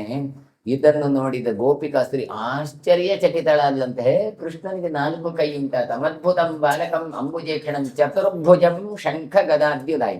4 ಕೈ ಇತ್ತು ಕೃಷ್ಣನಿಗೆ, ಅದು ಬೇಕಾದಾಗ ಮಾತ್ರ ತೋರಿಸಿಕೊಳ್ತಾ ಇದ್ದ. ಇಂಥ ಅದ್ಭುತ ರೂಪವನ್ನು ಕಂಡಂತ ಗೋಪಿಯೇ ನಿಜವಾಗಿ ಧನ್ಯೆ. ಕರಸ್ಥ ಭಾಸ್ವನ್ ನವನೀತಮನ್ಯ ವಿಭೀಷಯನ್ ಕನ್ವ ಮದನ್ಮ ಕುಂದಂ ಸ್ವಮೌಲಿಮಾಲಾಚ್ಯುತ ಪುಷ್ಪ ಪುಂಜೈ ಪದಾನಿ ತಸ್ಯೇ ಶಿತುರತ್ ಅರ್ಚಯಂತಿ. ಇನ್ನು ಮತ್ತೊಬ್ಬ ಗೋಪಿಗೆಯ ಮನೆಯಲ್ಲಿ ಇದ್ದ ಬೆಣ್ಣೆಯನ್ನು ಇವ ಕದ್ದು ಅದನ್ನು ತನ್ನ ಕೈಯಲ್ಲಿ ಇಟ್ಟುಕೊಂಡಿದ್ದಾನೆ. ಆಗ ಗೋಪಿಕಾ ಸ್ತ್ರೀ ಬಂದು ಕೇಳಿದ್ದಂತೆ, ಏನು ಏನು ಉಂಟು ನಿನ್ನ ಕೈಯಲ್ಲಿ, ನೋಡು ಕೊಡು ಕೊಡು ಅಂತ ಗದರಿಸಿಕೊಂಡು ಅವನ ಹಿಂದೆ ಓಡಿದ್ದಂತೆ. ಓಡಿದ್ರೆ ಕೃಷ್ಣ ಎಲ್ಲಿ ಸಿಗ್ತಾನೆ, ಕೃಷ್ಣನು ಓಡಿದ್ದಾನೆ. ಎಲ್ಲಿ ಎಲ್ಲ ಕೃಷ್ಣ ಹೋಗಿದ್ದಾನೆ ಅಂತ ಹೇಳಿ ಆ ಗೋಪಿಕಾ ಸ್ತ್ರೀಯನ ಹಿಂದೆ ಹೋದ್ರೆ ಗೊತ್ತಾಗ್ತದೆ. ಯಾಕೆ ಕೇಳಿದ್ರೆ ಅವಳು ಮಲ್ಲಿಗೆ ಕುಡ್ದಿದ್ದಾಳೆ. ಈ ಮಲ್ಲಿಗೆಯ ಹೂವು ಉಂಟಲ್ಲ, ಹೂವಿನ ಹಾರೆ ಸಡಿಲಾಗಿ ಅದೆಲ್ಲ ಬಿದ್ದಿದೆ. ಹಾಗಾಗಿ ಕೃಷ್ಣ ಇಲ್ಲಿ ಓಡಿದ್ದಾನೆ, ಗೋಪಿಕಾ ಎಲ್ಲಿ ಓಡಿದ್ದಾಳೆ ಎನ್ನುವಂಥದ್ದು ಗೊತ್ತಾಗ್ತಾ ಇದ್ದು. ಅಂತ ಕೃಷ್ಣನ ಹೆಜ್ಜೆಯನ್ನು ಯಾರು ಪೂಜಿಸ್ತಾರಲ್ಲ ಅವರಿಗೆ ಸದ್ಗತಿ ಸಿಕ್ಕತ್ತೆ ಅಂತ ಕೊಡ್ತಾರೆ. ಇದು ನಮ್ಮ ಊರಿನವರಿಗೆ ಸರಿ ಅರ್ಥ ಆಗುತ್ತೆ. ಮಂಗಳೂರು ಮಲ್ಲಿಗೆ ಬೆಳಿಗ್ಗೆ ತರುವಾಗ ಒಳ್ಳೇದಿರ್ತದೆ, ಸಾಯಂಕಾಲ ಆಗುವಾಗ ಬಾಡಿ ಹೋಗುತ್ತೆ. ಅವ್ರು ಎಲ್ಲಿ ಎಲ್ಲ ಹೋಯ್ತಲ್ಲ ಅಲ್ಲಿಗೆಲ್ಲ ಮಲ್ಲಿಗೆ ಬಿದ್ದುಕೊಳ್ತಾ ಇರ್ತದೆ. ಅದನ್ನೇ ಇಲ್ಲಿ ಹೇಳ್ತಾರೆ, ಸ್ವಮೌಲಿ ಮಾಲಾಚ್ಯುತ ಪುಷ್ಪ ಪುಂಜಯಿ ಅಂತ. ತಲೆಯಲ್ಲಿ ಮಾಲೆ ಇತ್ತು, ಅದು ಏನಾಗಿದೆ ಕೇಳಿದ್ರೆ ಸಡಿಲಾಗಿದೆ, ಬಿದ್ದಿದೆ. ಬಿದ್ದದ್ದನ್ನು ಇವಳು ಫಾಲೋ ಮಾಡಿಕೊಂಡು ಹೋದದ್ದು ಎಲ್ಲಿ ಅಂತ ಗೊತ್ತಾಗ್ತಾ ಇದ್ದು ಕೃಷ್ಣನನ್ನು ಅಂತ. ಅಧಿಕ್ಷಿಪಂತ್ಯ ಸುಕೃತೇನ ಸಾಕಂ ದಧೀನಿ ಧೀರ ಸಚಿಚೋರ ಚೋರ ಅಗ್ರಣ್ಯ ಪುಣ್ಯಾಕ್ಷದಾನಿ ದಾನಿ ಪ್ರದಾಯಸೋ ಚೂಚುರು ದಾನತಾಯನಂ. ಇನ್ನು ಒಬ್ಳು ಗೋಪಿಕಾ ಸ್ತ್ರೀ ಏನು ಮಾಡ್ತಾ ಇದ್ದಾಳೆ ಅಂದ್ರೆ, ಮೊಸರನ್ನು ಕದೀತಾ ಇರುವಾಗ ಗದರಿಸಿ ಬಿಟ್ಲಂತೆ. ಯಾರದು ಕದೀದು ಯಾರದ್ದು ಕದೀದು ಅಂತ. ಕದ್ದದ್ದು ಮತ್ತೆ ಯಾರ, ಕೃಷ್ಣ. ಕೃಷ್ಣ ಏನು ಮಾಡ್ತಾ ಇದ್ದಾನೆ, ಮೊಸರು ಕದೀತಾನೆ. ಹೇಳ್ತಾ ಇದ್ದಾರೆ ಅಲ್ಲ, ಮತ್ತೆ ಕೃಷ್ಣ ಮೊಸರು ಕದ್ದದ್ದಲ್ಲ, ಅವಳ ಪುಣ್ಯವನ್ನು, ಅವಳ ಪಾಪ ಎಲ್ಲ ಕದ್ದು ಪುಣ್ಯವನ್ನು ಕೊಡ್ತಾ ಇದ್ದಾನೆ. ಅವಳು ಜೋರು ಮಾಡಿದ್ರಿಂದ ಏನಾಯ್ತು, ಅವಳ ಪುಣ್ಯ ಹೋಯ್ತು. ಅದೇ ಜೋರು ಮಾಡದೇ ಇದ್ರೆ ಕೃಷ್ಣಾರ್ಪಣ ಅಂತ ಹೇಳ್ತಾ ಇದ್ರೆ ಅವಳಿಗೆ ಪುಣ್ಯ ಬರ್ತಾ ಇತ್ತು. ಹಾಗಾಗಿ ಲೆಕ್ಕವಿಲ್ಲದಷ್ಟು ನಮಸ್ಕಾರ ಮಾಡಿದರೆ ಭಗವಂತ ಲೆಕ್ಕವಿಲ್ಲದಷ್ಟು ಪುಣ್ಯವನ್ನು ಕೊಡ್ತಾನಂತೆ. ಅದೇ ಅವನಿಗೆ ಬೈದ್ರೆ ಎಲ್ಲ ಪುಣ್ಯ ನಷ್ಟ ಆಗುವ ಹಾಗೆ ಮಾಡ್ತಾನೆ. ಹಾಗಾಗಿ ನಮಸ್ಕಾರ ಮಾಡಿದ ಗೋಪಿಕಾ ಸ್ತ್ರೀಯರಿಗೆ ಪುಣ್ಯವನ್ನು, ಬೈದಂತಹ ಗೋಪಿಕಾ ಸ್ತ್ರೀಯರಿಗೆ ಅವರಿಗೆ ಪಾಪವನ್ನು ಕೊಟ್ಟ ಭಗವಂತ ಅಂತ ಹೇಳ್ತಾ ಇದ್ದಾರೆ. ಅಭೂದ್ಯ ಶೋಧ ತನಯಸ್ಯ ಪೃಥ್ವ್ಯಾಂ ವಿನಿಂದಿತ ತತ್ಕರ ತಾಪಿ ಭೂತ್ಯೈ ತಥಾಹಿ ಲಕ್ಷ್ಮೀ ನಯನಾಂತ ಭಾಜ ಮಸಕ್ಯ ದೋಷೋ ವಿಭವೇದ್ಗುಣಾಯ. ಇನ್ನು ಹೇಳ್ತಾರೆ, ಈ ಪ್ರಪಂಚದಲ್ಲಿ ಐಶ್ವರ್ಯವಂತರಾದವರು ಏನಾದ್ರೂ ಕೆಲಸ ತಪ್ಪು ಮಾಡಿದ್ರೂ ಕೂಡ ಅವರದ ಹಣದ ಮದದಿಂದ, ಹಣದ ಒಂದು ವ್ಯವಸ್ಥೆಯಿಂದ ಅದು ಮುಚ್ಚಿ ಹೋಗುತ್ತೆ. ನಾವು ಅದೇ ಹೇಳೋದಲ್ಲ, ಪಾಪದವರು ಮಾಡಿದ್ರೆಲ್ಲ ದೊಡ್ಡ ತಪ್ಪೆ, ಪುಣ್ಯದವರು ಮಾಡಿದ್ರೆ, ಹಣವಂತರು ಮಾಡಿದ್ರೆ ಅದೆಲ್ಲವೂ ಸರಿಯೇ ಅಂತ. ಒಂದು 10 ರೂಪಾಯಿ ಎಲ್ಲಿಯಾದ್ರೂ ಬಿದ್ದಿತ್ತು ಅಂತ ಇಟ್ಕೊಳ್ಳಿ, ಯಾರಾದ್ರೂ ಶ್ರೀಮಂತರ ಧನ ತೆಕೊಂಡ್ರು ಒಳಗೆ ಇದು ಮಾಡಿದ್ರು ನೋಡಿ, ಅಷ್ಟು ನೋಡಿ ಎಷ್ಟು ದೊಡ್ಡ ಜನ ಅವರು. ಯಾಕೆ ಆ 10 ರೂಪಾಯಿಯನ್ನು ಕೊಡೋದು ಅರ್ಥ ಮಾಡಲಿಲ್ಲ, ಅದನ್ನು ಹಾಗೆ ತೆಗೆದಿಟ್ಟುಕೊಂಡದ್ದಕ್ಕೆ ಅವರು ಇಷ್ಟು ಸಂಪತ್ ಭರಿತರಾದದ್ದು ಹೇಳ್ತಾರೆ. ಅದೇ ನಾವು ಹೋಗಿ ತೆಕೊಂಡ್ರೆ ಹೇಳ್ತಾರೆ ಎಂತ ಪಿಟ್ಟ 10 ರೂಪಾಯಿಯೇ ಬಿಡುವುದಿಲ್ಲ ಮಾರೆ ಅಂತ ಹೇಳಿದ್ರೆ. ಹಾಗಾದ್ರೆ ಏನು ಕೇಳಿದ್ರೆ, ಹಣವಂತವರು ಏನು ಮಾಡಿದ್ರು ಸರಿ, ಹಣ ಇಲ್ಲದವರು ಮಾಡಿದ್ದೆಲ್ಲವೂ ತಪ್ಪು ಅಂತ ಇರತ್ತೆ. ಹಾಗಾಗಿ ಹಣವಂತನಾದ ಕೃಷ್ಣ ತಾನು ಶ್ರೀಪತಿ.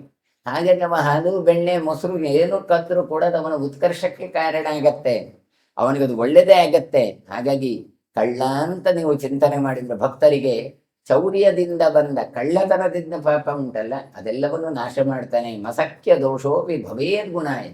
ಹಾಗಾಗಿ ಕೃಷ್ಣ ಶ್ರೀಪತಿ, ಹಣ ಇದ್ದವ. ಹಾಗಾಗಿ ಅವ ಕದ್ರೂ ಕೂಡ ಏನಾಯ್ತು, ಅವನ ಕಳ್ಳತನದ ಬಗ್ಗೆ ನೀವು ವಿಚಾರ ಮಾಡಿದ್ರು ಏನಾಯ್ತು, ನಿಮ್ಮ ಪಾಪ ಕಳೆದು ಹೋಗತ್ತೆ, ಪುಣ್ಯ ಬರುತ್ತೆ. ಸ್ವಕೀಯ ಚೌರ್ಯಂ ನಿತರಾಂ ಗೃಹಭ್ಯೋ ಪುನಭ್ಯೋ ದದೌ ವಿಮುಕ್ತಿಂ ಕಿಲ ಗೋಪಬಾಲ ಅಹಂ ಸ್ವಮರ್ಮಾಲಪತಾಂ ಚ ಚಕ್ರೆ ಫಲೇನ ವಾಗ್ಬಂಧ ವಿವಪ್ರತರ್ಕೆ. ಇನ್ನು ಕೃಷ್ಣ ಎಷ್ಟು ಕೇಳಿದ್ರೆ, ಕೃಷ್ಣ ಮಾಡಿದ ಕಳ್ಳತನ ಉಂಟಲ್ಲ ಅದನ್ನು ಚಿಂತನೆ ಮಾಡಿದ್ರೆ ಸಾಕು, ಅತಿಯಾಗಿ ಪ್ರಶಂಸೆ ಮಾಡಿದ್ರೆ ಸಾಕು, ಅವರಿಗೆ ಮೋಕ್ಷವನ್ನೇ ಕೊಟ್ಟು ಬಿಡ್ತಾನೆ. ಏನು ಮಾಡ್ತಾನೆ, ನಮ್ಮ ಪಾಪಗಳನ್ನು, ಜನ್ಮಾಂತರದ ದೋಷಗಳನ್ನೇ ಕದ್ದು ಬಿಡ್ತಾನೆ. ಇನ್ನು ತಾನು ಮಾತ್ರ ಲೋಕದಲ್ಲಿ ಕಳ್ಳತನ ಮಾಡಿ ಅದನ್ನು ಗುಟ್ಟು ಮಾಡಿ ಬೇರೆಯವರಿಗೆ ಯಾರು ಹೇಳೋದಿಲ್ಲ ಅಲ್ಲ, ಅವನು ಎಲ್ಲ ದೋಷಗಳನ್ನು ಕಟ್ಟಿಕೊಳ್ತಾನೆ. ಅದಕ್ಕೋಸ್ಕರ ಹೇಳ್ತಾರೆ, ಕಳ್ಳತನ ಗುಟ್ಟನ್ನು ಹೇಳುವವರಿಗೆ ಹಣವನ್ನು ಕೊಟ್ಟು ಬಾಯಿ ಮುಚ್ಚಿಸ್ತಾನೆ ಇಲ್ವಾ, ಅದೇ ರೀತಿ ಕೃಷ್ಣ ಮಾಡುದಂತೆ. ಏನು, ಅವನು ಕಳ್ಳತನವನ್ನು ನೀವೆಲ್ಲಾದ್ರೂ ಹೇಳಿಕೊತ್ತೆ, ಯಾರಿಗೆ ಹೇಳ್ಬೇಡ, ಯಾರಿಗೆ ಹೇಳ್ಬೇಡ, ನಿಂಗೆ ಮೋಕ್ಷ ಕೊಟ್ಟು ಬಿಡ್ತೇನೆ ಅಂತ ಮೋಕ್ಷವನ್ನು ಕೊಡ್ತಾನೆ ಭಗವಂತ. ಹಾಗಾಗಿ ಕೃಷ್ಣನ ಚರಿತ್ರೆಯನ್ನು ಚಿಂತನೆ ಮಾಡಿದ್ರೆ ಕೃಷ್ಣ ನಮಗೆ ಲಂಚ ಕೊಡ್ತಾನೆ. ಏನು ಲಂಚ? ಮೋಕ್ಷ, ಸದ್ಗತಿ, ಪುಣ್ಯ ಅಂತ ಒಂದು ಲಂಚವನ್ನು ಕೊಡ್ತಾನೆ ಅಂತ ತಾವು ಆಲೋಚನೆ ಮಾಡ್ತಾ ಇದ್ದಾರೆ. ಸ್ವಭಕ್ತ ಪುಣ್ಯಾರ್ಪಿತ ಪಾದ ಪದ್ಮಂ ಪಾಪ ವೃಂದಂ ದಿವಾನಿಶಂ ಯೋ ಹರತಿ ಸ್ಮ ಬಾಲಃ ಗೃಹೇ ಗೃಹೇ ದುಗ್ಧಮಸಾಪಮುಷ್ಣಂ ತಥಾಹಿ ಕಸ್ತಸ್ಥಿತಿ ಸಿದ್ಧ ವಿದ್ಯಾಂ. ಕೃಷ್ಣ ಏನು ಮಾಡ್ತಾನೆ, ತನ್ನನ್ನು ಸ್ಮರಿಸುವವರ ಎಲ್ಲ ಜನ್ಮ ಜನ್ಮಾಂತರದ ಪಾಪರಾಶಿಗಳನ್ನು ಹಗಲು ರಾತ್ರಿ ತಾನು ಅದನ್ನು ಅಪಹರಿಸ್ತಾನೆ. ಈಗ ಏನು ಮಾಡ್ತಾ ಇದ್ದಾನೆ ಕೃಷ್ಣ, ಎಲ್ಲರ ಮನೆಗೂ ಹೋಗಿ ಹಾಲು ಬೆಣ್ಣೆ ಮೊಸರನ್ನು ಕದೀತಾ ಇದ್ದಾನೆ. ಅದವನದು ಸ್ವಭಾವ ಅಲ್ವಾ, ಏನು ಎಲ್ಲರದು ಕದಿಯೋದು. ಇಷ್ಟವರೆಗೆ ಏನು ಕದೀತಾ ಇದ್ದ, ಎಲ್ಲರ ಪಾಪಗಳನ್ನು ಕದೀತಾ ಇದ್ದ. ಈಗ ಏನು ಕದೀತಾ ಇದ್ದಾನೆ, ಹಾಲು ಬೆಣ್ಣೆ ಮೊಸರು ಕದೀತಾ ಇದ್ದಾನೆ. ಸ್ವಭಾವಿತಾರ್ಥ ಪಾಪ ಬೃಂದಂ, ಇಷ್ಟವರೆಗೆ ಪಾಪ ಕದ್ದವ ಈಗ ಮೊಸರನ್ನು ಕದೀತಾ ಇದ್ದಾನೆ. ಅದಕ್ಕೆ ಜನ ಹೇಳುದಂತೆ, ಗೃಹೇ ಗೃಹೇ ದುಗ್ಧ ಮಸಾವ ಮುಷ್ಣಂತತ ಹಿ ಕಸ್ತತ್ಯಜಿಸಿದ್ದ ವಿದ್ಯಾ. ಅಲ್ಲ, ನಿಮಗೊಂದು ಅಭ್ಯಾಸ ಆದ್ರೆ ಅದನ್ನು ಬಿಡ್ಲಿಕ್ಕೆ ಬರ್ತದ? ಹುಟ್ಟು ಗುಣ ಗಟ್ಟ ಹತ್ತಿದ್ರೂ ಹೋಗದು ಅಂತ. ಹಾಗಾಗಿ ಇವನಿಗೆ ಮೊದಲಿಂದಲೂ ಕೂಡ ಕದೀತಾ ಇದ್ದ ಎಲ್ಲರ ಪಾಪಗಳನ್ನು, ಹಾಗಾಗಿ ಇವತ್ತೂ ಕೂಡ ಎಲ್ಲರ ಪಾಪಗಳನ್ನು ಕದೀತಾ ಇದ್ದಾನೆ. ಹಾಗಾಗಿ ಕಳ್ಳತನ ಮಾಡುವುದು ಕೃಷ್ಣನಿಗೆ ಅದು ಅಭ್ಯಾಸ ಆಗಿದೆ.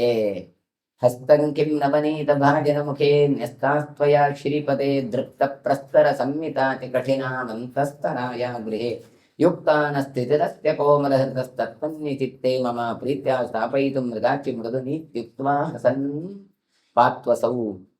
ಒಂದು ದಿನ ಕೃಷ್ಣ ಒಬ್ಬ ಗೋಪಿಕಾ ಮನೆಯಲ್ಲಿ ಮೊಸರು ಕದೀತಾ ಇದ್ದ, ಬೆಣ್ಣೆ ಕದೀತಾ ಇದ್ದಾಗ ಅವಳು ಕೇಳ್ತಾಳಂತೆ, ಅಲ್ಲ ಕೃಷ್ಣ, ನೀನು ನಮ್ಮ ಮನೆಯ ಬೆಣ್ಣೆಯ ಪಾತ್ರಕ್ಕೆ ಯಾಕೆ ಕೈ ಇಟ್ಟದ್ದು? ಯಾಕೆ ಬೇರೆಯವರ ಹತ್ರ ಎಲ್ಲ ತೆಗಿಬಹುದಿತ್ತಲ್ಲ, ಇಲ್ಲಿ ಬಂದು ಯಾಕೆ ನೀನು ನನ್ನ ಪಾತ್ರಕ್ಕೆ ಕೈ ಇಟ್ಟಿ ಅಂತ. ಅದಕ್ಕೆ ಅವ ಹೇಳ್ತಾನಂದ, ಮತ್ತೆಂತದಲ್ಲ, ನಿನ್ನ ಹೃದಯ ಹೇಗೆ ಉಂಟು ಗೊತ್ತುಂಟ, ಕಲ್ಲಿನಂತೆ ಕಠಿಣ ಮನಸ್ಸುಳ್ಳವಳು ನೀನು. ಅದಕ್ಕೆ ನಿನ್ನ ಮನೆಯಲ್ಲಿ ಮೃದುವಾದ ಬೆಣ್ಣೆ ಇರಬಾರದು, ಅದಕ್ಕೆ ನಾನು ಬೆಣ್ಣೆ ಕದೀತಾ ಇದ್ದೇನೆ ಅಂತ ಹೇಳ್ದ. ಅದಕ್ಕೆ ಕೃಷ್ಣನ ಹತ್ರ ಕೇಳಿಲ್ಲ ಅಂತೆ ಗೋಪಿ ಸಿಟ್ಟುಕೊಂಡು, ಅಲ್ಲ ಯಾಕೆ ನೀನು ಯಾಕೆ ನನ್ನ ಮನೆಯಲ್ಲಿ ಇದ್ದಂತ ಬೆಣ್ಣೆಯನ್ನು ಕದೀತಾ ಇದ್ದಿ ಅಂತ ಹೇಳ್ತಾ ಇದ್ದಿ? ನಿನ್ನಷ್ಟು ಗಟ್ಟಿ ನನ್ನದಲ್ಲ ಅಂತ ಹೇಳ್ತಾಳೆ. ಸಿಟ್ಟುಕೊಂಡಿದ್ದಾಳೆ ಅವಳು. ಯಾವ ಸ್ವಾರ್ಥವೂ ಇಲ್ಲದೆ ನಾನು ನಿನಗೆ ನಿರಾಕರಿಸ್ಲಿಕ್ಕೆ ಅನುಗ್ರಹಿಸ್ಲಿಕ್ಕೆ ಬಂದಿದ್ದೇನೆ ಅಂತ ಹೇಳುವಾಗ ಆತ ಕೇಳ್ತಾನೆ, ಕೃಷಾಂಗಿ ಹರಿಣನೇತ್ರಿ. ಅವ ಏನು ಹೇಳ್ತಾನೆ ಕೇಳಿದ್ರೆ, ನಿನ್ನ ಮನೆಯಲ್ಲಿ ನಾನು ಯಾಕೆ ಬಂದಿದ್ದೇನೆ ಗೊತ್ತಾ, ನಿನ್ನಲ್ಲಿ ಮೃದು ಇರಬಾರ್ದು ಅಂತ. ಆದ್ರೆ ಕೃಷ್ಣನಿಗೆ ಹೇಳ್ತಾಳೆ, ನಿಂದು ಕಾಲೇ ಗಟ್ಟಿ ಅಲ್ವಾ. ನೋಡಿ, ಎಲ್ಲಿಯಾದ್ರೂ ಚಿಕ್ಕ ಕೃಷ್ಣ ಇವನನ್ನು ಶಕಟಾಸುರನನ್ನು ಕೊಂದು ಬಿಟ್ಟಿದ್ದಾನೆ. ಕಾಲು ತಾಗಿದ್ದೇ ತಡ ಬಂಡಿಯೇ ಪುಡಿ ಪುಡಿ ಆಗಿದೆ. ಹಾಗಾದ್ರೆ ಕಠಿಣ ಯಾರದು, ನನ್ನ ಹೃದಯವೋ ಅಲ್ಲ ನಿನ್ನ ಕಾಲು ಅಂತ ಕೇಳ್ತಾನೆ. ಅದಕ್ಕೆ ಅವನು ಹೇಳ್ತಾನಂದ ಕೃಷ್ಣ, ಏನು ಇಲ್ಲ, ಬಾಲ್ಯೇ ಮಮಾಧಿರೋಪ್ಯ ಭಕ್ಷಸಿ ತನ್ನರ್ಥಯಂತವು. ಏನಿಲ್ಲ, ನಂದು ಕಾಲು ಗಟ್ಟಿಯಾದದ್ದು ಹೇಗೆ ಗೊತ್ತುಂಟ, ನೀನು ಚಿಕ್ಕದಿರುವಾಗ ಯಾವಾಗಲೂ ನನ್ನನ್ನು ಎತ್ತಿಕೊಳ್ತಾ ಇದ್ದಿ. ಯಾವಾಗಲೂ ಹಾಗೆ ಅಲ್ಲ, ಚಿಕ್ಕ ಮಗು ಅಂತ ಎತ್ತಿಕೊಳ್ತಾರೆ.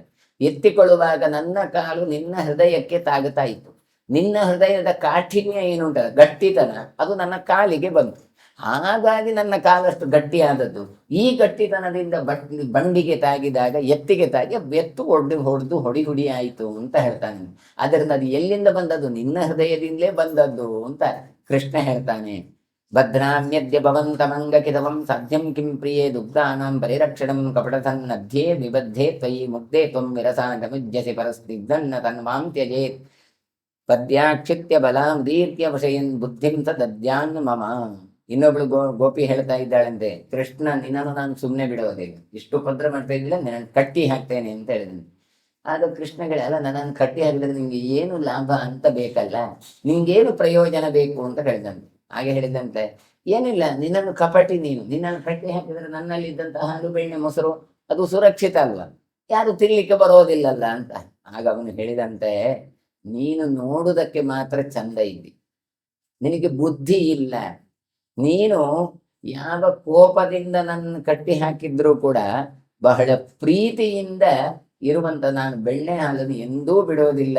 ನೀನು ನನ್ನ ಪ್ರೀತಿಯನ್ನು ಬಿಡಬಹುದು, ಆದ್ರೆ ನಾನು ಹಾಲು ಬೆಣ್ಣೆ ಮೊಸರನ್ನು ನಾನಂತೂ ಬಿಡೋದೇ ಇಲ್ಲ ಅಂತ ಹೇಳ್ತಾನೆ.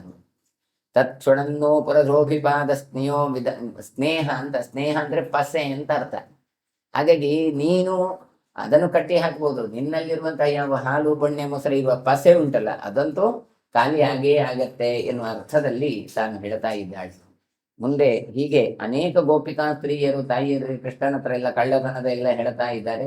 ಸಿಟ್ಟುಕೊಂಡಂತ ಆಕೆ ಏನು ಮಾಡ್ತಾಳೆ ಕೇಳಿದ್ರೆ, ಒಂದು ಒರಳಿಗೆ ಇವನನ್ನು ಕಟ್ಟಿ ಹಾಕಬೇಕು ಅಂತ ನಿಶ್ಚಯ ಮಾಡ್ತಾಳೆ. ಹೀಗೆ ಬಹಳಷ್ಟು ರುಕ್ಮಿಣೀಶ ವಿಜಯದಲ್ಲಿ ಬಹಳಷ್ಟು ಅದನ್ನು ವರ್ಣನೆ ಮಾಡ್ತಾರೆ. ಮುಂದೆ ಹೇಳ್ತಾರೆ, ತಥೋ ಯಶೋಧ ಸಂಕ್ರುದ್ಧ ಕೃಷ್ಣಂ ಕಮಲಲೋಚನಂ ಉವಾಚ ಶಿಶುರೂಪೇಣ ಚರಂತಂ ಜಗತಃ ಪ್ರಭುಂ. ಶಿಶುರೂಪದಿಂದ ಸಂಚರಿಸುವ ಯಾವ ಕೃಷ್ಣ ಇದ್ದಾನೆ, ಯಾರವನು, ಜಗತಃ ಪ್ರಭು, ಇಡೀ 3 ಜಗತ್ತಿನ ಒಡೆಯ ಕೃಷ್ಣ. ಅವನನ್ನು ಸಿಟ್ಟಿನಿಂದ ಯಶೋದೆ ಕಟ್ಟಿ ಹಾಕುವುದಕ್ಕೋಸ್ಕರ ಹೇಳ್ತಾ ಇದ್ದಾನೆ. ಏಹಿ ವತ್ಸ ಪಿಬಸ್ತನ್ಯಂ ದುರ್ವೋಢಂ ಮಮ ಸಂಪ್ರತಿ ಯತಾವಂತ ಮಿತಃ ಕಾಲ ಸ್ವಗತೋ ಹಿ ಗೃಹಾತ್ ಬಹಿಃ. ಮಗು ಏಳು, ನೀನು ಮೊದಲು ಹಾಲು ಕುಡಿ, ರಾತ್ರಿ ಕಾಲ ಆಗಿದೆ, ಮನೆಯಿಂದ ಹೊರಗೆ ಎಲ್ಲಿ ಹೋಗ್ತೀನಿ ಏನೋ ಜೋರು ಮಾಡಿ ಹೇಳಿದಂತೆ. ಮೊದಲು ಜೋರು ಮಾಡಿದ್ದು, ಆಮೇಲೆ ಇತ್ಯಾದಾಯ ಕರೇ ಪುತ್ರಂ ದೇಹಾನ್ ನಿರ್ಭಾಸ್ಯ ಸಾರುಷ ಆನೀಯ ಶಕಟೇ ಮೂಲೆ ಭರ್ತ್ಸಯಂತೆ ಪುನಃ ಪುನಃ ದಾಮ್ನಾಚಿ ಓದರೇ ಬದ್ಧ್ವಾ ಪ್ರತ್ಯಬದ್ಧ ದುಲೂಖಲೆ. ಹೀಗೆ ಹೇಳಿ ಮಗುವನ ಬರುವಾದ ತಡ ಕೃಷ್ಣನನ್ನು ಕೈಯಲ್ಲಿ ದರ ದರ ಅಂತ ಎಳ್ಕೊಂಡು ಹೋಗಿ ಇನ್ನು ಒಂದು ಬಂಡಿಯ ಎತ್ತಿನ ಬಂಡಿ, ಆನೀಯ ಶಕಟೀ ಮೂಲೆ ಅಂತ ಹೇಳ್ತಾನೆ. ಅಂದ್ರೆ ಒಂದಲ್ಲಿ ಎತ್ತಿನ ಬಂಡಿ ಇತ್ತು, ಎತ್ತಿನ ಬಂಡಿ ಹತ್ರ ಎಳ್ಕೊಂಡು ಬಂದ್ಲೇನು ಮಾಡ್ತಾಳೆ, ಕರುವನ್ನು ಕಟ್ಟುವ ಹಗ್ಗ ಇತ್ತಲ್ಲ, ಅದನ್ನು ಹಿಡ್ಕೊಂಡು ಬಂದು ಮನೆಯ ಹೊರಭಾಗದಲ್ಲಿ ಒಂದು ಅವಲಕ್ಕಿಯನ್ನು ಕುಟ್ಟುವಂತ ಜಿಡ್ಡೆ, ಉಲೂಖಲ ಅಂತ ಕರೀತಾರೆ, ಅದಕ್ಕೆ ಸೇರಿಸಿ ಸೊಂಟಕ್ಕೆ ಕಟ್ಟಿಬಿಟ್ಟು. ಭಾಗವತದಲ್ಲಿ ಇದನ್ನೇ ಹೇಳ್ತಾರೆ. ಕಟ್ಲಿಕ್ಕೆ ಹೊರಡ್ತಾಳೆ, ಆಗ 2 ಅಂಗುಲ ಕಡಿಮೆ ಆಗತ್ತೆ. ಮತ್ತೆ ತಾನು ಬಾವಿ ಹಗ್ಗ ಅದು ಇದು ಎಲ್ಲ ಹಿಡ್ಕೊಂಡು ಬಂದ್ರು, 2 ಅಂಗುಲ ಕಡಿಮೆ ಆಗ್ತಾ ಬಂತು. ಕೊನೆಗೆ ಕೃಷ್ಣ ಏನಪ್ಪ ನಿನ್ನ ಲೀಲೆ ಅಂತ ಹೇಳಬೇಕಾದ್ರೆ ತಾನು ಕಟ್ಟಿಸಿಕೊಳ್ತಾನೆ ಅಂತ ಚರಿತ್ರೆಯನ್ನು ನೋಡ್ತೇವೆ. ಇಲ್ಲಿ ಹಾಗೇನು ಹೇಳ್ತಾ ಇಲ್ಲ, ಹರಿವಂಶದಲ್ಲಿ ಇವನನ್ನು ಕಟ್ಟಿ ಹಾಕಿದ್ಲು ಅಂತ ಹೇಳ್ತಾ ಇದ್ದಾರೆ. ಅಲ್ಲಿ ಜ್ಞಾನ ಭಕ್ತಿ ವೈರಾಗ್ಯ ಎನ್ನುವಲ್ಲಿ ಈಕೆಗೆ ಜ್ಞಾನ ಮತ್ತೆ ಭಕ್ತಿ ವೈರಾಗ್ಯದಲ್ಲಿ ವೈರಾಗ್ಯ ಇರಲಿಲ್ಲ, ಭಕ್ತಿ ಇತ್ತು, ಜ್ಞಾನ ಇರಲಿಲ್ಲ. ಹೀಗೆ ಒಂದು ಇಲ್ಲದಕ್ಕೆ ನನ್ನದೇ ಮಗ ಅಂತ ಇನ್ನೊಂದು ಪ್ರೇಮ ಇತ್ತು. ಕೊನೆಗೆ ಅದೆಲ್ಲ ಬಿಟ್ಟು ಕೃಷ್ಣ ಅಂತ ಹೇಳಿದ ಕೂಡಲೇ ತಾನು ಏನು ಮಾಡ್ತಾನೆ, ಭಗವಂತ ತಾನು ಕಟ್ಟಿಸಿಕೊಂಡ 2 ಕಠಿಣ ಇತ್ತು ಅಂತ ಹೇಳ್ತಾನೆ. ಏನು ಕೇಳಿದ್ರೆ ಭಕ್ತಿ ಇತ್ತು ಮಗ ಅಂತ, ಆದರೆ ಜ್ಞಾನ ಇರಲಿಲ್ಲ ಭಗವಂತ ಅಂತ, ಮತ್ತೊಂದು ವೈರಾಗ್ಯ ಇರಲಿಲ್ಲ. ಅದು ಎರಡು ಬಂದಾಗ ಮಾತ್ರ ನಾನು ಸಿಗ್ತೇನೆ, ಒಂದಿದ್ರು ಸಾಲದು ಅಂತ ಕೃಷ್ಣ ತೋರಿಸಿಕೊಟ್ಟ ಅಂತ ಅದರಲ್ಲಿ ಹೇಳ್ತಾರೆ. ಹಾಗೆ ಇಲ್ಲಿ ಕೃಷ್ಣನನ್ನು ಏನು ಮಾಡಿದ್ದಾರೆ, ಕಟ್ಟಿ ಹಾಕಿದ್ದಾರೆ. ಯದಿ ಶಕ್ನೋಸಿ ಗಚ್ಚೇತಿ ತಮುಕ್ತ ಕರ್ಮ ಸಾಕರೋ ವ್ಯಗ್ರಾಯಂತು ಯಶೋಧಾಯಂ ನಿರ್ಜಗಾಂ ತಥೋಂಗಣ. ಹೇಳ್ತಾ ಇದ್ದಾನೆ, ಇಷ್ಟು ಕಟ್ಟಿ ಹೇಳು. ನೀನು ಬೀದಿ ಸುತ್ತುವ ಸ್ವಭಾವದ ಕೃಷ್ಣ, ಯಾವಾಗ ನೋಡಿದ್ರೆ ತಿರುಗ್ತಾನೇ ಇರ್ತೀಯಲ್ಲ. ನೋಡುವ, ಈಗ ಹೋಗು, ನೋಡು ಎಲ್ಲಿ ಹೋಗ್ತೀನಿ ನೋಡಿದೆ, ಈಗ ಹೋಗುವ. ನಾನು ನನ್ನ ಕಟ್ಟಿ ಹಾಕಿದ್ದೇನೆ, ಇನ್ನಾದ್ರೂ ನನ್ನ ಕೆಲಸ ನಾನು ಮಾಡಬಹುದಲ್ಲ ಅಂತ ಹೇಳಿಕೊಂಡು ಇವಳು ತನ್ನ ಮನೆಯ ಒಳಗೆ ತೆರಳಿ ತನ್ನ ಕೆಲಸವನ್ನು ಮಾಡೋದ್ರಲ್ಲಿ ಆಸಕ್ತಳಾದ್ಲು. ಇದು ನೋಡಿ ಹೇಗೆ ಆಗ್ತದೆ ಕೇಳಿದ್ರೆ, ಕಟ್ಟಿ ಹಾಕಿದ್ದು ಸುಮ್ಮನೆ ಇರ್ಬೋದಿತ್ತು, ಯಾವಾಗಲೂ ತಿರುಗ್ತಾ ಇರ್ತಾನೆ, ಈಗ ಹೇಗೆ ಹೋಗ್ತೀನಿ ನೋಡುವ ಅಂತ ಕೃಷ್ಣನಿಗೆ ಆಗ ಚಾಲೆಂಜ್ ಕಂಡಿತ್ತು. ಏನು ಮಾಡ್ತಾನೆ ಕೃಷ್ಣ, ಶಿಶುಲೀಲಾಂ ತತಃ ಕುರ್ವನ್ ಕೃಷ್ಣೋ ವಿಸ್ಮಾಪಯನ್ ವ್ರಜಂ ಸೋಂಗನಾನ್ನಿಸ್ರತ ಕೃಷ್ಣ ಕೃಷಮಾಣ ಉಲೂಕಲಂ. ಕೃಷ್ಣನಾದರೂ ಜಗತ್ತಿಗೆ ತನ್ನ ಶಿಶುಲೀಲೆಯನ್ನು, ಮಕ್ಕಳಾಟಿಕೆಯನ್ನು ತೋರಿಸ್ತಾ ಅವರಿಗೆಲ್ಲರಿಗೂ ಕೂಡ ಆಶ್ಚರ್ಯವನ್ನು ಉಂಟು ಮಾಡಿಸ್ತಾ ಇದ್ದಾನೆ. ನಂದಗೋಕುಲದ ಆ ಅಂಗಣದಲ್ಲಿ ತಾನು ಕಟ್ಟಿದ ದೊಡ್ಡ ದೊಡ್ಡ ಬಂಡೆಯ ಒರಳುಗಳನ್ನು ಏಳ್ಕೊಂಡು ಅಂಗಳದಿಂದ ಹೊರಗೆ ಬಂದ. ಯಮಲಾಭ್ಯಾಂ ಪ್ರವೃದ್ಧಾಭ್ಯಾಂ ಅರ್ಜುನಾಭ್ಯಾಂ ಚರನ್ವನೆ ನಿಶ್ಚಕ್ರಾಮ ಶಿಶೋರ್ಮಧ್ಯಾತ್ ಕರ್ಷಮಾನ ಉಲೂಕಲಂ. ಆ ಅಂಗಳದ ತುದಿಯಲ್ಲಿ ಎರಡು ಬೆಳೆದಂತಹ ಮತ್ತಿ ಮರಗಳು ಅಥವಾ ಅರ್ಜುನ ವೃಕ್ಷಗಳು ಅಂತ ಕರೀತಾರೆ, ಅದು ಇತ್ತು. ಈಗ ಕೃಷ್ಣ ಏನು ಮಾಡ್ತಾನೆ, ಎರಡು ಮರಗಳ ಮಧ್ಯದಲ್ಲಿ ಈ ಒರಳು ಕಲ್ಲನ್ನು ತನ್ನ ಸೊಂಟಕ್ಕೆ ಕಟ್ಟಿಕೊಂಡಿದ್ದಾನಲ್ಲ, ಅದನ್ನು ಹೇಳ್ಕೊಂಡು ಹೋಗಿದ್ದಾನೆ. ಶಿಶು ರೂಪದಿಂದ ಕೃಷ್ಣ ಒಳಗಿನಿಂದ ಹೊರಗೆ ಬಂದ. ತತ್ತಸ್ಯ ಕರ್ಷತೋ ಬದ್ಧಂ ತಿರ್ಯಗತ ಮುಲೂಕಲಂ ಲಗ್ನಂ ತಾಭ್ಯಾಂ ಸಮೂಲಾಭ್ಯಾಂ ಅರ್ಜುನಾಭ್ಯಾಂ ಚಕರ್ಷಃ. ಕೃಷ್ಣ ತಾನು ಒಳಗಿಂದ ಹೋದ್ರೆ ಹಗ್ಗ ಬರಲಿಲ್ಲ. ಯಾಕೆ? ಆ ಉಲೂಕಲ ಜಿಡ್ಡೆ ಅದು ಏನು ಎರಡು ಮರದ ಮಧ್ಯಕ್ಕೆ ತಿಕ್ಕಿಕೊಂಡಿದೆ, ಇವಾಗ ಗಟ್ಟಿ ಸಿಕ್ಕಿಕೊಂಡಿದ್ದಾನೆ. ಕೃಷ್ಣ ಏನು ಮಾಡಿದ, ಎಳೆದ. ಎಷ್ಟು ಎಳೆದ ಕೇಳಿದ್ರೆ, ಆ ಜಿಡ್ಡೆ ತುಂಡಾಗ್ಲಿಲ್ಲ, ಹಗ್ಗ ತುಂಡಾಗ್ಲಿಲ್ಲ, ಎರಡು ಮರಗಳೇ ಬುಡ ಸಮೇತ ಕೆಳಗೆ ಬಿತ್ತು. ಹಾಗಾದ್ರೆ ಆಲೋಚನೆ ಮಾಡಿ ಏನು ಹೇಳ್ತಾರೆ ಕೇಳಿದ್ರೆ, ಈ ಕಲ್ಲನ್ನು ಕಟ್ಟಿದ ಹಾಗೆ ಗೆಡ್ಡೆಯಲ್ಲಿರುವವರು ಯಾವರು ಕೇಳಿದ್ರೆ ಜೀವರಾಶಿಗಳು ನಾವು. ನಮ್ಮನ್ನು ಕೃಷ್ಣ ಏನು ಮಾಡ್ತಾನೆ ಕೇಳಿದ್ರೆ, ಇಂತಹ ಭಗವಂತ ನಮ್ಮನ್ನು ಹಗ್ಗದಿಂದ, ಅಂದ್ರೆ ತಂದೆ ತಾಯಿಗಳ ಹಗ್ಗದಿಂದ ನಮ್ಮನ್ನು ಕಟ್ಟಲಿಕ್ಕೆ ಪ್ರಯತ್ನ ಪಟ್ಟಿದ್ದಾರೆ. ಹಾಗಾಗಿ ಸಂಸಾರದ ಒಂದು ಬಂಧದಲ್ಲಿ ನಮ್ಮನ್ನು ಇಟ್ಟಿದ್ದಾನೆ. ಕೃಷ್ಣ ಬಂದ ಎಳೆದ ಅಂತ ಆದ್ರೆ ಆ ಮರಗಳು, ನಮಗೆ ಇರುವಂತಹ ಬಂಧನಗಳು ಅದೆಲ್ಲ ಬಿಡುಗಡೆ ಆಗುತ್ತೆ ಅಂತ ತೋರಿಸಿಕೊಡ್ತಾ ಇದ್ದಾನೆ. ಅರ್ಜುನ ವೃಕ್ಷಗಳನ್ನು ಬುಡ ಸಮೇತವಾಗಿ ಕಿತ್ತು ಅಮೃತ ಸದೃಶವಾಗಿ ಅಂತಹ ಉಪಕಾರ ಮಾಡ್ತಾನೆ. ಏನು? ಇದರ ಒಳಗೆ ಧ್ವನಿ ಮತ್ತೆ ಚುಮು ಎನ್ನುವಂತ ಎರಡು ಅಸುರರಿದ್ರು, ನಳಕೂಬರ ಮಣಿಗ್ರೀವ ಎನ್ನುವಂತ ಗಂಧರ್ವರಿದ್ರು. ಈ ಗಂಧರ್ವರಿಗೆ ಶಾಪಗ್ರಸ್ತರಾಗಿ ಇದ್ರು. ಹಾಗಾಗಿ ಗಂಧರ್ವರಿಗೆ ಶಾಪವನ್ನು ಪರಿಹಾರ ಮಾಡಿ ಅವನು ಬಿಡುಗಡೆಯನ್ನು ಮಾಡ್ತಾನೆ ಕೃಷ್ಣ. ನಾರದರು ಒಂದ್ಸಲ ಬರ್ಬೇಕಾದ್ರೆ ಕುಬೇರನ ಮಕ್ಕಳಿಬ್ರು ನಲಗೋಬರ ಮಣಿಗ್ರೀವರು, ಅವರು ಏನ್ ಮಾಡ್ತಾರೆ, ವಿವಸ್ತ್ರನಾಗಿ ಇದ್ದ ಹೆಣ್ಣು ಮಕ್ಕಳೊಟ್ಟಿಗೆಲ್ಲ ಜಲಕ್ರೀಡೆ ಮಾಡ್ತಾ ಇರ್ತಾರೆ. ಅಷ್ಟೊತ್ತಿಗೆ ನಾರದರು ಬರುವುದು ಕಾಣ್ತಾರೆ. ನಾರದರು ಬಂದದ್ದೇ ತಡ, ಎಲ್ಲಿ ಮಾಡ್ತಾರೆ, ಹೆಣ್ಣು ಮಕ್ಕಳೆಲ್ಲ ಎದ್ದುಕೊಂಡು ತಾವು ಬಟ್ಟೆ ಹಾಕಿಕೊಂಡು. ಈ ನಲಗೂಬರ ಮಣಿಗಿರಿಬರಿಗೆ ನಾವು ಒಳ್ಳೆ ಸಿರಿವಂತರ ಮಕ್ಕಳು, ಇದೆಲ್ಲ ನಮ್ದೆಲ್ಲ ಪಾಶ್, ನಮಗೇನು ತೊಂದರೆ ಇಲ್ಲ ಅಂತ. ಇವತ್ತಿನ ಮನಸ್ಥಿತಿಯು ಹಾಗೆ ನೋಡಿ. ತುಂಬಾ ಹಣವಂತರು ಕೇಳಿದ್ರೆ ಅರೆ ಬರೆ ಬಟ್ಟೆ ಎಲ್ಲ ಹಾಕಿಕೊಂಡು ಇದ್ದಲ್ಲೆಲ್ಲೇ ಇರ್ತಾರೆ. ಏನಾದ್ರೂ ಹೇಳಿದ್ರೆ ನೀವು ಯಾವ ಕಾಲದಲ್ಲಿ ಇದ್ದೀರಿ, ನಾವೆಲ್ಲ ತುಂಬಾ ಹಣವಂತವರು, ನಾವೆಲ್ಲ ತುಂಬಾ ಫಾರ್ವರ್ಡ್ ಅಂತ ಶಬ್ದ ಬರುವಂತದ್ದು ಬೇರೆ. ಇನ್ನು ನೀವು ಓಬಿರಾಯನ ಕಾಲದಲ್ಲಿ ಇದ್ದೀರಿ, ಅರೆ ಬರೆ ಇದು ಮಾಡಿದ್ರೆ ಕೇಳಿದ್ರೆ ಇಲ್ಲ, ನಾವು ತುಂಬಾ ಫಾರ್ವರ್ಡ್ ಅಂತ ಈ ಒಂದು ಮನಸ್ಥಿತಿಯಲ್ಲಿ ಇರ್ತಾರೆ. ಸಂಪತ್ತಿನ ಮದ ಇರತ್ತೆ. ಹಾಗಾಗಿ ಬಟ್ಟೆಯನ್ನೇ ಹಾಕೊಳ್ಳಿಲ್ಲ. ನಾರದರು ಬಂದಾಗ ಒಂದು ಗೌರವಕ್ಕಾದ್ರೂ ಬಟ್ಟೆ ಹಾಕೊಳ್ಬೇಕಿತ್ತಲ್ಲ. ಆಗ ಸಿಟ್ಟುಕೊಂಡ ನಾರದರು ಹೇಳ್ತಾರೆ, ಬಟ್ಟೆಯನ್ನು ಧರಿಸದೆ ನಗ್ನವಾಗಿರುವ ವೃಕ್ಷಗಳ ಯೋನಿಯಲ್ಲಿ ನೀವು ಹುಟ್ಟಿ ಅಂತ. ಹಾಗಾಗಿ ಮರಗಳಾಗಿ ಹುಟ್ಟಿ ಅಂತ ಶಾಪ ಕೊಡ್ತಾರೆ. ಮುಂದೆ ಗೊತ್ತಾಗುತ್ತೆ ಇಂದ್ರಿಯಗಳದ್ದು ಮಹತ್ವ ಏನು. ಕೈ, ಕಾಲು, ಕಣ್ಣು, ಕಿವಿ ಎಷ್ಟೆಲ್ಲ ಕೆಲಸ ಮಾಡ್ತಾ ಇತ್ತು. ಮರಗಳಾಗಿ ಹುಟ್ಟಿದಾಗ ಏನೂ ಮಾಡ್ಲಿಕ್ಕೆ ಬರೋದಿಲ್ಲ, ಸುಮ್ಮನೆ ನಿಂತುಕೊಳ್ಬೇಕು. ಚಳಿ ಬಂದ್ರು, ಬಿಸಿಲು ಬಂದ್ರು, ಮಳೆ ಬಂದ್ರು ಹಾಗೆ ನಿಲ್ಬೇಕು. ಆಗ ಗೊತ್ತಾಗಿ ತಾವು ನಿರಂತರ ಪ್ರಾರ್ಥನೆ ಮಾಡ್ತಾ ಇದ್ದಾರೆ. ಹಾಗಾಗಿ ತಮ್ಮ ಭಕ್ತರಿಬ್ಬರು ಕಷ್ಟಪಡ್ತಾ ನನ್ನನ್ನು ಪ್ರಾರ್ಥಿಸ್ತಾ ಇದ್ದಾರೆ ಅಂತ ಕೃಷ್ಣ ಏನು ಮಾಡಿದ, ತಾನು ಮನೆಯ ಒಳಗಿನಿಂದ ಅಂಗಳಕ್ಕೆ ಬಂದು, ಅಂಗಳದಿಂದ ಹೊರಭಾಗಕ್ಕೆ ಬಂದು ಈ ಮರದಲ ಮಧ್ಯದಲ್ಲಿ ಹೋಗಿ ಅವರನ್ನು ಹಗ್ಗದಲ್ಲಿ ಎಳೆದು ಅವರನ್ನು ನಾಶ, ಅಂದ್ರೆ ಅವರ ಪಾಪವನ್ನು ನಾಶ ಮಾಡಿ ಅವರ ಶಾಪವನ್ನು ಪರಿಹಾರ ಮಾಡ್ತಾನೆ ಕೃಷ್ಣ. ತಾಮರ್ಜುನೋ ಕೃಷ್ಯಮಾಣೋ ತೇನ ಬಾಲೇನ ರಮ್ಹತ ಸಮೂಲ ವಿಟಪೋ ಬಗ್ನೋ ಸತೋ ಮಧ್ಯೆ ಜಹಾಸವೈ. ಕೃಷ್ಣ ಏನು ಮಾಡಿದ್ದಾನೆ, ಅರ್ಜುನ ವೃಕ್ಷಗಳನ್ನು ಎಳೆದಿದ್ದಾನೆ. ಎಳೆದು ಹಗ್ಗ ತುಂಡ, ನಾವು ಹೇಳಿದ್ರೆ ಹಗ್ಗ ತುಂಡಾಗ್ತದೆ, ಕೃಷ್ಣನಿಗೆ ಅದು ನೆಪ ಮಾತ್ರ. ವೃಕ್ಷಗಳೇ ತುಂಡಾಗಿ ಬಿತ್ತು. ಮಧ್ಯದಲ್ಲಿ ಕೃಷ್ಣ ಕುಳಿತು ಏನು ಜಹಾಸವೈ ನಗಾಡ್ತಾ ಇದ್ದಾನಂತೆ. ಮಂದಹಾಸ ಅಂದ್ರೆ ನಮಗಾದ್ರೂ ತಲೆ ಬಿಸಿ ಇರ್ತದೆ, ಅಯ್ಯೋ ಇದನ್ನೆಲ್ಲ ಹಾಗೆ ತೆಗೆದು ಅಂತ. ಇವನು ಹಾಗಲ್ಲ, ಆರಾಮದಲ್ಲಿ ನಗತಾ ಕೂತಿದ್ದಾನೆ. ನಿದರ್ಶನಾರ್ಥಂ ಗೋಪಾನಂ ದಿವ್ಯಂ ಸ್ವಬಲಮಾಸ್ಥಿತ ತದ್ಧಾಮ ತಸ್ಯ ಬಾಲಸ್ಯ ಪ್ರಭಾವಾದಭವದ್ ದೃಢಂ. ಕೃಷ್ಣನಾದ್ರೂ ಕೂಡ ಯಾಕೆ ಹೀಗೆ ಮಾಡಿದ ಅಂತ ಹೇಳ್ತಾರೆ ಹೇಳಿದ್ರೆ, ಗೋಪಾಲಕರಿಗೆ ತನ್ನ ದಿವ್ಯವಾದ ಬಲವನ್ನು ತೋರಿಸ್ಲಿಕ್ಕೋಸ್ಕರ ಇಂತಹ ಕೆಲಸವನ್ನು ಮಾಡಿದ. ಅಷ್ಟು ಗಗನಚುಂಬಿಯಾದಂತಹ ದೊಡ್ಡ ದೊಡ್ಡ ವೃಕ್ಷಗಳದು ಇವತ್ತು ನಿನ್ನೆದಲ್ಲ, ಬಹಳ ಪುರಾತನದ 2 ಮರಗಳು. ಅದನ್ನು ತುಂಡು ಮಾಡಲಿಕ್ಕೂ ಕೂಡ ಸಾಧ್ಯ ಇಲ್ಲ. ಅಂತಹ ವೃಕ್ಷವನ್ನು ಕರು ಕಟ್ಟುವ ಸಾಮಾನ್ಯದ ಹಗ್ಗದಿಂದ ಎಳೆದು ಅದನ್ನು ಕೆಳಗೆ ಹಾಕಿ ಬಿಟ್ಟಿದ್ದಾನೆ. ಆದರೆ ಈ ಒರಳು ಮತ್ತೆ ಹಗ್ಗ ಅದು ಇವನ ಸೊಂಟದಲ್ಲಿ ದೃಢವಾಗಿ ತದ್ದಾಮತಸ್ಯ ಬಾಲಸ್ಯ, ನೋಡಿ ಅವನ ಸೊಂಟದಲ್ಲಿರುವ ಹಗ್ಗ ಮತ್ತೆ ಇದು ಅದು ಹಾಗೆ ಉಂಟು. ಹಾಗಾಗಿ ಮರವನ್ನು ಮಾತ್ರ ಕೆಳಗೆ ಬೀಳಿಸಿ ಇವನ ಅಪರಿಮಿತವಾದ ಶಕ್ತಿಯನ್ನು ತಾನು ತೋರಿಸಿದ್ದಾನೆ ಅಂತ ಹೇಳ್ತಾ ಇದ್ದಾನೆ. ಯಮುನಾ ತೀರ ಮಾರ್ಗಸ್ಥಾ ಗೋಪ್ಯಸ್ತಂ ದದೃಶುಶಿಶುಂ ಕ್ರಂದಂತೋ ವಿಸ್ಮಯಾಂತ್ಯಶ್ಚ ಯಶೋದಾ ನಿಕಟಂ ಯಯುಹು. ಯಮುನಾ ನದಿಯ ತಟದಲ್ಲಿರುವ ಗೋಪಿಕಾ ಸ್ತ್ರೀಯರಲ್ಲಿ ಇದನ್ನು ಗಮನಿಸ್ತಾ ಇದ್ದಾರೆ. ಕೃಷ್ಣನನ್ನು ನೋಡ್ತಾ ಇದ್ದಾರೆ. 2 ಮರ ಬಿದ್ದ ಶಬ್ದ ಕೇಳಿದ್ರೆ ದೊಡ್ಡ ಮರ, ಅದರ ಮಧ್ಯದಲ್ಲಿ ಇದ್ದಾನೆ. ಯಶೋದೆ ಓಡಿಕೊಂಡು ಯಶೋದಾ ನಿಕಟಂಗಿಯು ಓಡಿಕೊಂಡು ಬಂದ್ಲಂತ. ಅಯ್ಯೋ ಏನೋ ಮರ ಬಿತ್ತು, ಏನೋ ಆಯ್ತು ಅಂತ ಓಡಿಕೊಂಡು ಬಂದ್ಲು. ತಾಸ್ತು ಸಂಭ್ರಾಂತ ವದನ ಯಶೋದಾ ಮೂಚುರಂಗನಾ ಏಹ್ಯಾಗಚ್ಚ ಯಶೋದೇತೆ ಸಂಭ್ರಮ ಕಿಂ ವಿಲಂಬಸೆ. ಆಗ ಈ ಹೆಣ್ಣು ಮಕ್ಕಳೆಲ್ಲ ಓಡಿಕೊಂಡು ಬಂದು ಹೇಳಿದ್ರಂತೆ ಯಶೋದೆ ಹತ್ರ, ಯಶೋದೆ ಬಾಬಾ ಬಾಬಾ ನೋಡಲ್ಲಿ, ಅಲ್ಲಿ ಮರ ಬಿದ್ದಿದೆ, ನಿಮ್ಮ ಮಗು ಅವಲೇ ಇದ್ದಾನೆ, ಹಾಗೆ ಹೀಗೆ ಯಾಕೆ ತಡೆ ಮಾಡ್ತೀವಿ ಬಾಬಾ ಅಂತ ಬೊಬ್ಬೆ ಹೊಡಿತಾ ಇದೆ. ಪಾಪ ಇವಳಿಗೆ ಮೊದಲೇ ಹೆದರಿಕೆ ಆಗಿದೆ. ಇನ್ನು ಬೇರೆಯವರೆಲ್ಲ ಹೇಳಿದ್ರೆ ಮತ್ತೊಂದಷ್ಟು ಗಾಬರಿ ಆಯ್ತು. ಕೆಲವು ಸಲ ಹಾಗೆ ಇರುತ್ತದೆ, ನಮಿಗೂ ವಸ್ತುತಸ್ತು ಗಾಬರಿ ಇರ್ತದೆ. ಆಗ ಯಾರೊಬ್ರು ಇಲ್ಲಪ್ಪ ಎಂತ ಆಗ್ಲಿಲ್ಲ ನೋಡು ಹೇಳಿದ್ರೆ ಸ್ವಲ್ಪ ಸಮಾಧಾನ ಇರ್ತದೆ. ಇದು ಬಂದವರಲ್ಲಿ ಎಂತಾಯ್ತೋ ಹೇಳುವಾಗ ಇವರಿಗೆ ಸಹ ಜೋರು ಹೆದರಿಕೆ ಆಗಿದೆ. ಯೋ ಅರ್ಜುನ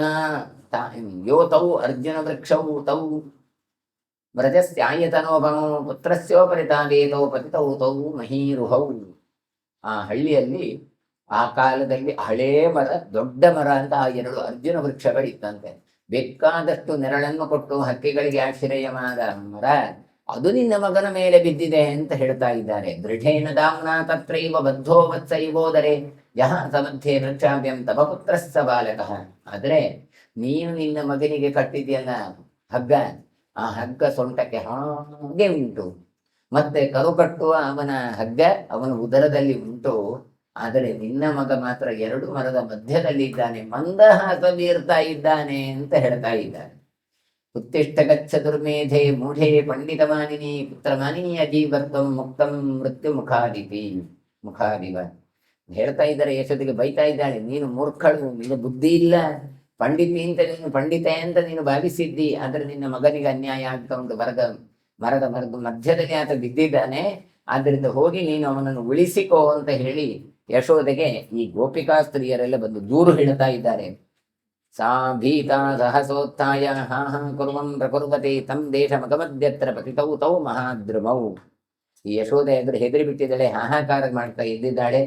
ಎದ್ನೋ ಬಿದ್ದನೋ ಅಂತ ಕಡೆ ಓಡಿಕೊಂಡು ಬಂದ್ರೆ ಕೃಷ್ಣ ಮಾತ್ರ ಆ 2 ಅರ್ಜುನ ವೃಕ್ಷಗಳ ಮಧ್ಯದಲ್ಲಿ ತಾನು ನಗತಾ ಇದ್ದಾನೆ ಅಂತ. ಕೃಷ್ಣ ನಮ್ಮೆಲ್ಲರಿಗೂ ಅನುಗ್ರಹ ಮಾಡಲಿ ಅಂತ ಹೇಳ್ತಾ ಇವತ್ತಿನ ಪ್ರವಚನ ಮಂಗಳಗೊಳಿಸಿದ್ದೇನೆ. ಶ್ರೀಕೃಷ್ಣ ಅರ್ಪಣಮಸ್ತು.